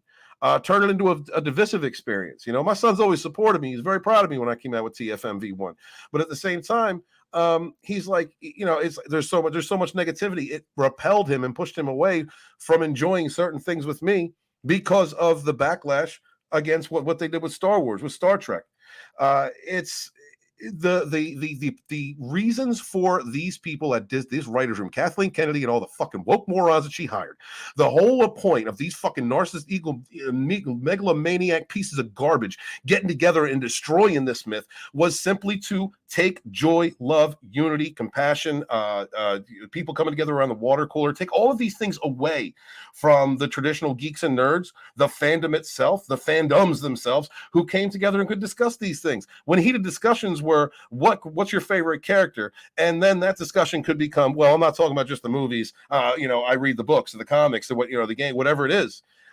Those were the heated discussions in the past, not the shit that we've had to be a part of and bear witness to in the last freaking several years because of some hyper political fucking bigoted ideology that wants to close our minds and put us into little freaking check boxes. Like that, all of that divisive, destructive nature that was placed into something that we love, that fabric that brought us together, is exactly why I do what I do. It's why I write these books. It's why that's why I've been on YouTube. Because I, just like you, whatever your experience may be and your attachment may be to these modern mythologies, I was robbed of an opportunity to bond with my son, to give these people money while I'm doing it and promote their product while I'm doing it because I love them. Simply because those they hired to write this shit, to appropriate, to represent it as something perverted, as something it is not, did so with the intent of bringing us down. That's it. There's no other reason. Because they ain't making money off this shit. We all hate it. I was gonna say, you know what the worst part is? They're happy they ruined that experience for you and your son. Yeah. That's a feather in their cap, a mark of pride for them. Because, you know, they're not the hateful ones. No, they're about inclusion and diversity.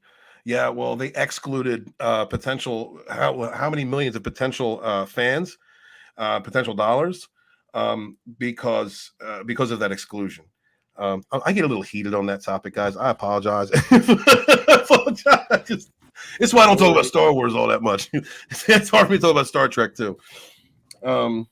But yeah, anybody would like to add to that? Chad, I mean, you've got to have similar feelings. You've been expressing your love for the EU. I do. I mean, I also see it from a just corporate malfeasance standpoint. Like Disney bought Star Wars to get the boy market because they owned the thought process that was used to the board to justify buying Lucasfilm was, here's our demographics with little girls. We have all our Disney princesses. We move merch constantly to girls, but we've never been able to get boys to buy Disney stuff because we don't have anything that the boys like. So what we're going to do is first they bought Marvel, and then they turned around and Iger bought Lucasfilm specifically so they could capture both sides of the demographic market for toys and merchandise.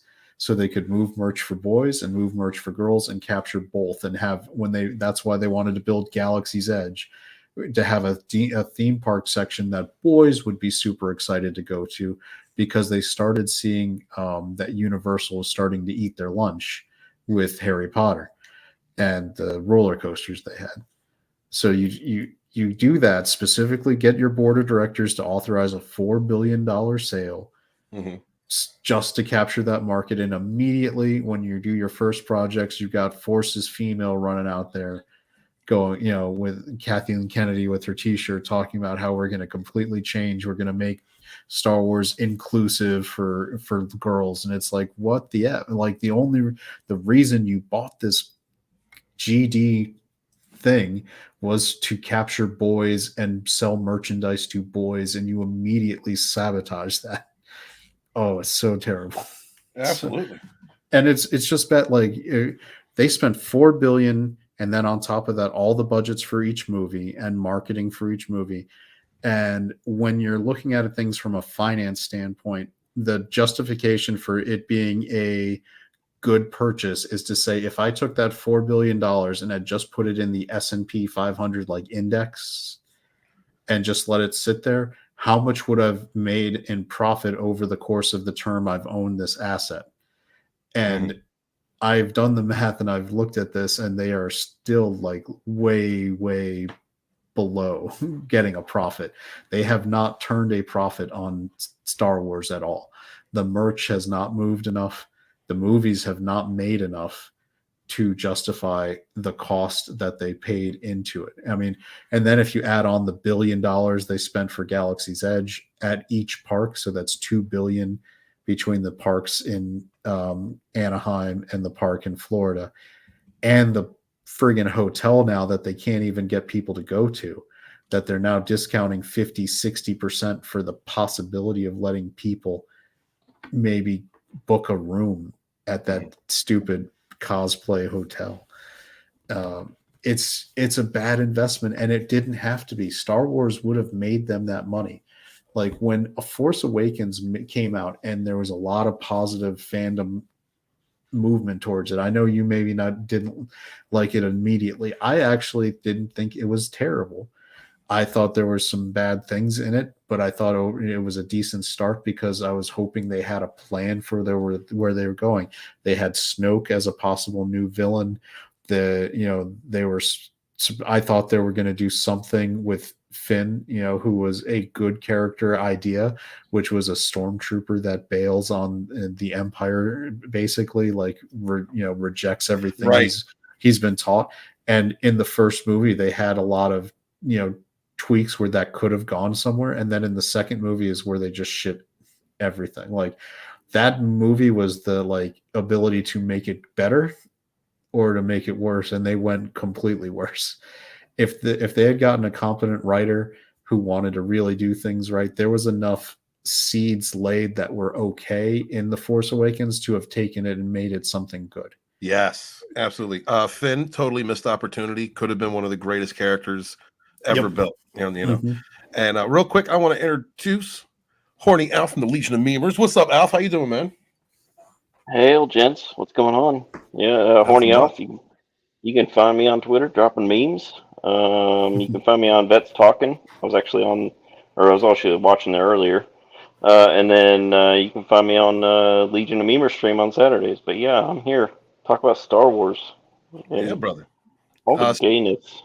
What is your thoughts on? Well, we're talking about they seem to want to make Luke gay, but what's your overall thoughts about what has taken place over the last several years with Disney Lucasfilm, the getting rid of the EU and the appropriation of these characters? So I know Lucas set up he had a plan set up for them, and that was kind of, I think that what I understand is that was part of the deal. And when he did that, that was part of the deal that increased potentially. That's the rumors I heard, is that it potentially increased the amount of money he made off the deal. Fine, but then as soon as they got it, they threw that deal out the window, and then they acted like the EU did not exist. And then they come around and turn around and say, I want to pick pieces out of the EU and say, I want to use this, I want to use this, I want to use this. This is the shit that annoyed the hell out of me, is they would pick the stuff they liked out of it, and then it's just everything's out of the volume now, which is, yeah, they use some realistic effects, but it doesn't seem grounded. The universe they're in doesn't seem real. I think the only thing that seemed real recently is Andor, but Andor didn't have an engaging story. And then now that they're turning around and trying to do this whole gender stuff with Luke and all the other characters, I can't take it. Yeah. We were talking about just the potential's lost by Disney Lucasfilm by getting rid of the EU and not using it or not applying it properly. And it kind of goes back to something we were talking about earlier with Slender Dad. He's a Cowboy Bebop fan, and they created a series on Netflix about it. As a fan of that Slender, how much potential was lost to the fandom or money that could have been made by the people producing that by not doing it correctly? I'm honestly not familiar with that, so I'll let other people speak. Yeah, I mean, it's a similar situation where you didn't want to tell a story in the Cowboy Bebop universe. You wanted to tell your story, and the Cowboy Bebop universe looked like a convenient skin that you could put on your story to make it more appealing. I mean, what if that had been done right? Do you think it could have revitalized or brought in new fans to the Cowboy Bebop fandom? Honestly, the guy the original creator of the Cowboy Bebop anime, he was recently interviewed, and he said, "Yeah, I couldn't get past the first scene, wow. But it's really great that everybody's going back to watch the anime now." There you go. I mean, Chad, as a fan of the EU, how many people have you noticed that because of the disappointment with Disney Star Wars went back? I've seen lots of channels grow that concentrate on the expanded universe, but what have you seen from your perspective? I mean, I know that the used bookstores and places I go to always have a nice section where there's definitely volume moving of the old books. I don't know if they're still printing new copies of it. I don't know if the rights are. I think that definitely some of the books are out of print, and those ones go for some money when you want them. But I don't know. I think a lot of people, unfortunately, with Star Wars are checking out. It's ruining the desire to even keep going. And I know, I've started watching Star Wars with my son. He's gotten excited about it. We've gone through the original trilogy, and we're in the process of now finishing the prequels. And he's like, "Is there more Star Wars?" And I would just look at him and be like, "Sort of, but not really." So, how old is he? He's 8. So, want to watch the Clone Wars with him? No, that's what we do. The Clone Wars. So, okay, cool. Yeah, and it's I was just gonna say, I just don't have any desire to show him anything Disney. Go ahead. I'm sorry, Alf. Go ahead. No, I said the same thing the other day when it came to Marvel, and the same thing applies to Star Wars. The apathy is setting in. People are people that were long-term fans are checking out, and even normies are checking out. And to go with what you were saying, I think it was about a year ago. I sat down with my son. He was asking about Star Wars, so I was like, "All right, let's watch them." So we watched the original trilogy, then we watched the prequel trilogy, and then he was like, he asked me, he's like, "Do you want to watch this sequel trilogy?" And then I didn't even have to answer him. He's like, "Nah, let's not watch it." Like, I love you, son. I will say one thing for watching the prequels with an 8-year-old. I finally get what the point of Jar Jar was, because right, like, you know, for a character that I thought was a terrible waste, when an 8-year-old's watching that, he absolutely cracked up and loved Jar Jar, and I was like, that is the shit that I didn't understand when I saw the Phantom Menace. Like, you know, if you want kids to see this movie and like it, Jar Jar, he loved Jar Jar and thought it was hilarious. So I was like, okay, I finally get it now, because it's my son, so I have an emotional investment in his joy. And you know, when I was younger and Phantom Menace came out and these kids were like Jar Jar, I was like, oh, you're just like, it's all the Ewoks all over again. You guys don't understand. Jar Jar sucks. And now I'm like, oh, Jar Jar's all right. He made my son laugh a lot, so I'm cool with Jar Jar. And that's something I'll say. The prequels have grown on me now, because partially because of my son being able to enjoy them, and me seeing what he sees, and also because they're not Disney Star Wars, and they had a point. Like, they actually had a story and a through line that had a point, and so I really appreciate that in retrospect too. That's awesome. I want to get to Tim saying, I invited him up here because I wanted to get Tim's perspective. He's a fan of some of the Disney Star Wars stuff, and he did leave some comments in the chat. Before that, I just want to say, as far as Jar Jar goes, my dad loved Jar Jar. That's his favorite character. He loves the Phantom Menace, and I was like, Dad, are you serious? But yeah, just understanding, like, I love the originals. I was very young when they came out.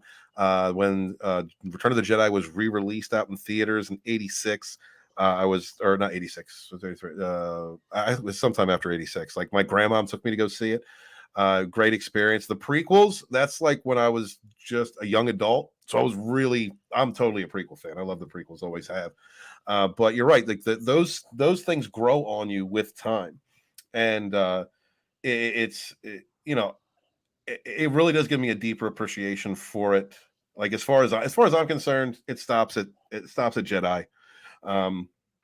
And that's just where it is. And if I want any more of that, I'll go read some of the books again. But there's also the reason I want to segue into Tim is my son does like some of the Disney Star Wars. He likes Mandalorian. He loves Kylo Ren. We play Star Wars video games that have the newer characters in it. There is an attachment that I have kind of made by proxy because of his love. You know, I want to enjoy this with my kids, so I don't bring any of the garbage. Now, it's not garbage to me, but I don't bring any of the animosity with me when I play with him. You know, like, I don't sigh if I'm playing a game and I have to be Rey. You know, like, I just it has been a dance for me, but I've been able to navigate it, and mostly it's just been for my son. Really, you know, he's a Kylo Ren fan. And speaking of that, Kylo Ren cosplayer Tim's Talk says, the past several live action series have been divisive and ruined Obi-Wan and Boba. As far as the rumors of Grogu and Rey being the front leaders, I'm not all the way against it. It could be good redemption for the Rey character, but I would prefer going to the start of the Jedi or Sith, or a couple of 100 years past the sequel trilogy. I would enjoy going back, and seeing the old. I want to see the Sith Empire. You know what I mean? Like, I would love to go back to that time, you know, the very end of the Sith race, the different orders of Sith and Jedi, you know, the beginning of during that time, the Old Republic era. That is what I would love to see revisited. And I think that they would make a lot of money from that. I know that all of these streaming services are looking for, like, their version of Game of Thrones to try to move the needle for their streaming service. You want one that would do it for Disney Plus. It's a Knights of the Old Republic, you know, show where, and think of that like that's how you do it, because you'd have a Sith faction, you'd have the Jedi faction, you'd have Mandalorians at their peak, and you'd be able to have all that going on. You could have if you wanted to go the storyline with the Eternal Empire, doing that whole thing. That's your Game of Thrones with Star Wars, and it's so far back that you've got the basic structure for what the story should be, and then you got a lot of room to paint around the edges and have a good show. Just like it basically be like House of the Dragon, where House of the Dragon was basically a rough outline of what happened in that era, and so the show got to have all their basically freedom in how they got from point A to point B, but they knew what point A to point B was going to be. And so they just got to move around in the middle. And that was the perfect formula for Game of Thrones, because, you didn't have to try to make stuff up. And that's what you could have with Knights of the Old Republic. That is what they should have spent like money doing a multi-year series with, because that's a story that you probably couldn't pull off really awesome in just a small movie. It would have been much better as a television series with a good budget. And they threw it all out because they said that's all EU and it's not canon, and so they told us all to pound sand, even though we all know it was great stuff. I'm still I'm just mad about it. I can't stop talking about it. Gotta stop. It's hard not to. We're actually this show is actually going about an hour and 15 minutes over. Thank you guys so much for being here. I appreciate you guys in the chat. I want to give everyone a chance to say their final word about this topic. Slender Dad, let's start with you. Do you want to see a gay Skywalker or any other comments you'd like to make regarding our conversation? No, I'd like to see real Luke Skywalker again, but he has faded into myth. So I agree with most people in that I always thought that the prequel trilogy was not great, but each installment of the prequel trilogy had some redeeming qualities to it. But I didn't think any of them was good as a standalone.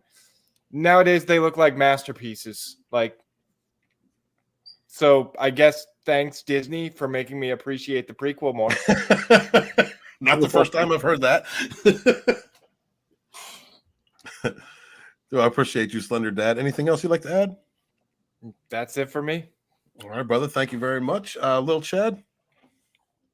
No gay Skywalkers for me. Sorry. That's my no.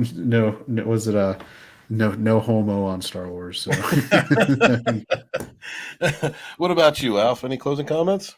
Yeah, I have no interest in the gay Skywalker business. I think Star Wars is approaching that level of being done. I think apathy has set in. We'll see how it goes with this series of The Mandalorian. But yeah, I'm at that point where I'd rather just stick to the original trilogy and the sequel, or not the sequel, the prequel trilogy. I had a lot of issues with the prequel trilogy, but now looking back in retrospect and seeing what we had with the sequels, I'm fine with what was in the prequels, honestly. I mean, I'll put aside my issues because of that. So yeah, I'm good with what we had with the first 6 movies, and I'll leave it at that. All right. Well said. Real quick, I just want to say thank you, Small Time Republic channel member. Thank you, all you channel members. Thank you, guys. Thank you all for just being here in the chat. If you are not a member and hitting that like button, we really appreciate all you guys. There's Small Time Republic says there's never been anything in live action from before episode 1. Something with Old Republic would have potential if done right. Totally agree. I think that's where they should lead. Yeah. I mean, if they did something a couple hundred years or a couple hundred years before or after, that'd be great. Absolutely. Absolutely. Thank you guys. Oh my God, my hair. Thank you guys so much for being here tonight. I'm going to let everybody do their outros and let you know where they can find them. Slender Dad, you're up first, brother. Yeah, you can find me Friday nights, usually around 9 at Send an Art podcast. I co-host over there with my associate Little Chad. You can also find me watching movies with Mad and doing Mad Patrols and all sorts of silly stuff. All right, beautiful. Thank you so much for being here, brother. I appreciate you. Can't wait to talk to you next week and explore the mayor of Kingstown, Mr. King of Mayorstown. Talk to you soon, man. That is my official title, henceforth and hitherto forever. Next up is Lil Chad. Tell me where they can find you, brother. Well, it seems repetitive at this point, but it's like good advertising. On Fridays at around 9 p.m. Eastern Time, myself and Slender host the Ascendant Art Podcast, where we talk about similar stuff, go into random tangents, just have a good time. I'm also on Twitter. I have lilchad.com where you can find my comic strip. I mean, I don't charge for it yet, but you can support me on Subscribestar if you want to help, because I'm trying to do some stuff and it's taken a little while to get through it. So hopefully I'll have new content coming up on that soon. But we do have our podcast every week on YouTube, and we'll also live stream on Twitter too. So see you guys there. Awesome, brother. Thank you so much for being here. Great addition to the panel. Please come back next week, dude. We'd love to have you. Thanks. All right. Next up is Horny Alf. Steven, thanks for inviting me on here. You know me. I am a member of the Legion of Memers. We are a bunch of guys that just meme streams, trying to make fun of the ridiculousness that we see in pop culture these days. I'm usually, you could see me pissing people off or making people laugh on Twitter under the moniker Horny Alf. You can also find me when I'm not streaming on the Legion of Memers stream on Saturday afternoons. You can find me on Vets Talking on Tuesday evenings or Saturday late night Saturdays. You can also randomly find me on Etep Kuyan's streams or on Ryan of Legion Games streams on Friday after FNT. So yeah, just check me out. Awesome, brother. Thank you so much for being here. Thank you to every person in the chat, no matter where you are, Odyssey, Rumble. Thank you guys, by the way, over there for supporting us the way that you are. Sporting News Podcast appreciates that. My hand's off. It ain't long enough for me to tie back yet. But thank you to everybody in the chat who stopped by tonight. Thank you to Tina Boger for being here earlier, Mr. Grant Gregory. Thanks to the boss, Scott, for stopping by for the first 10 minutes. But, he's too good for us. We are the C team on Sporting News Podcast, and we are going to beat the A team. We're going to give you better entertainment than them. We are going to be in a competition with the supposed best of the best on this channel.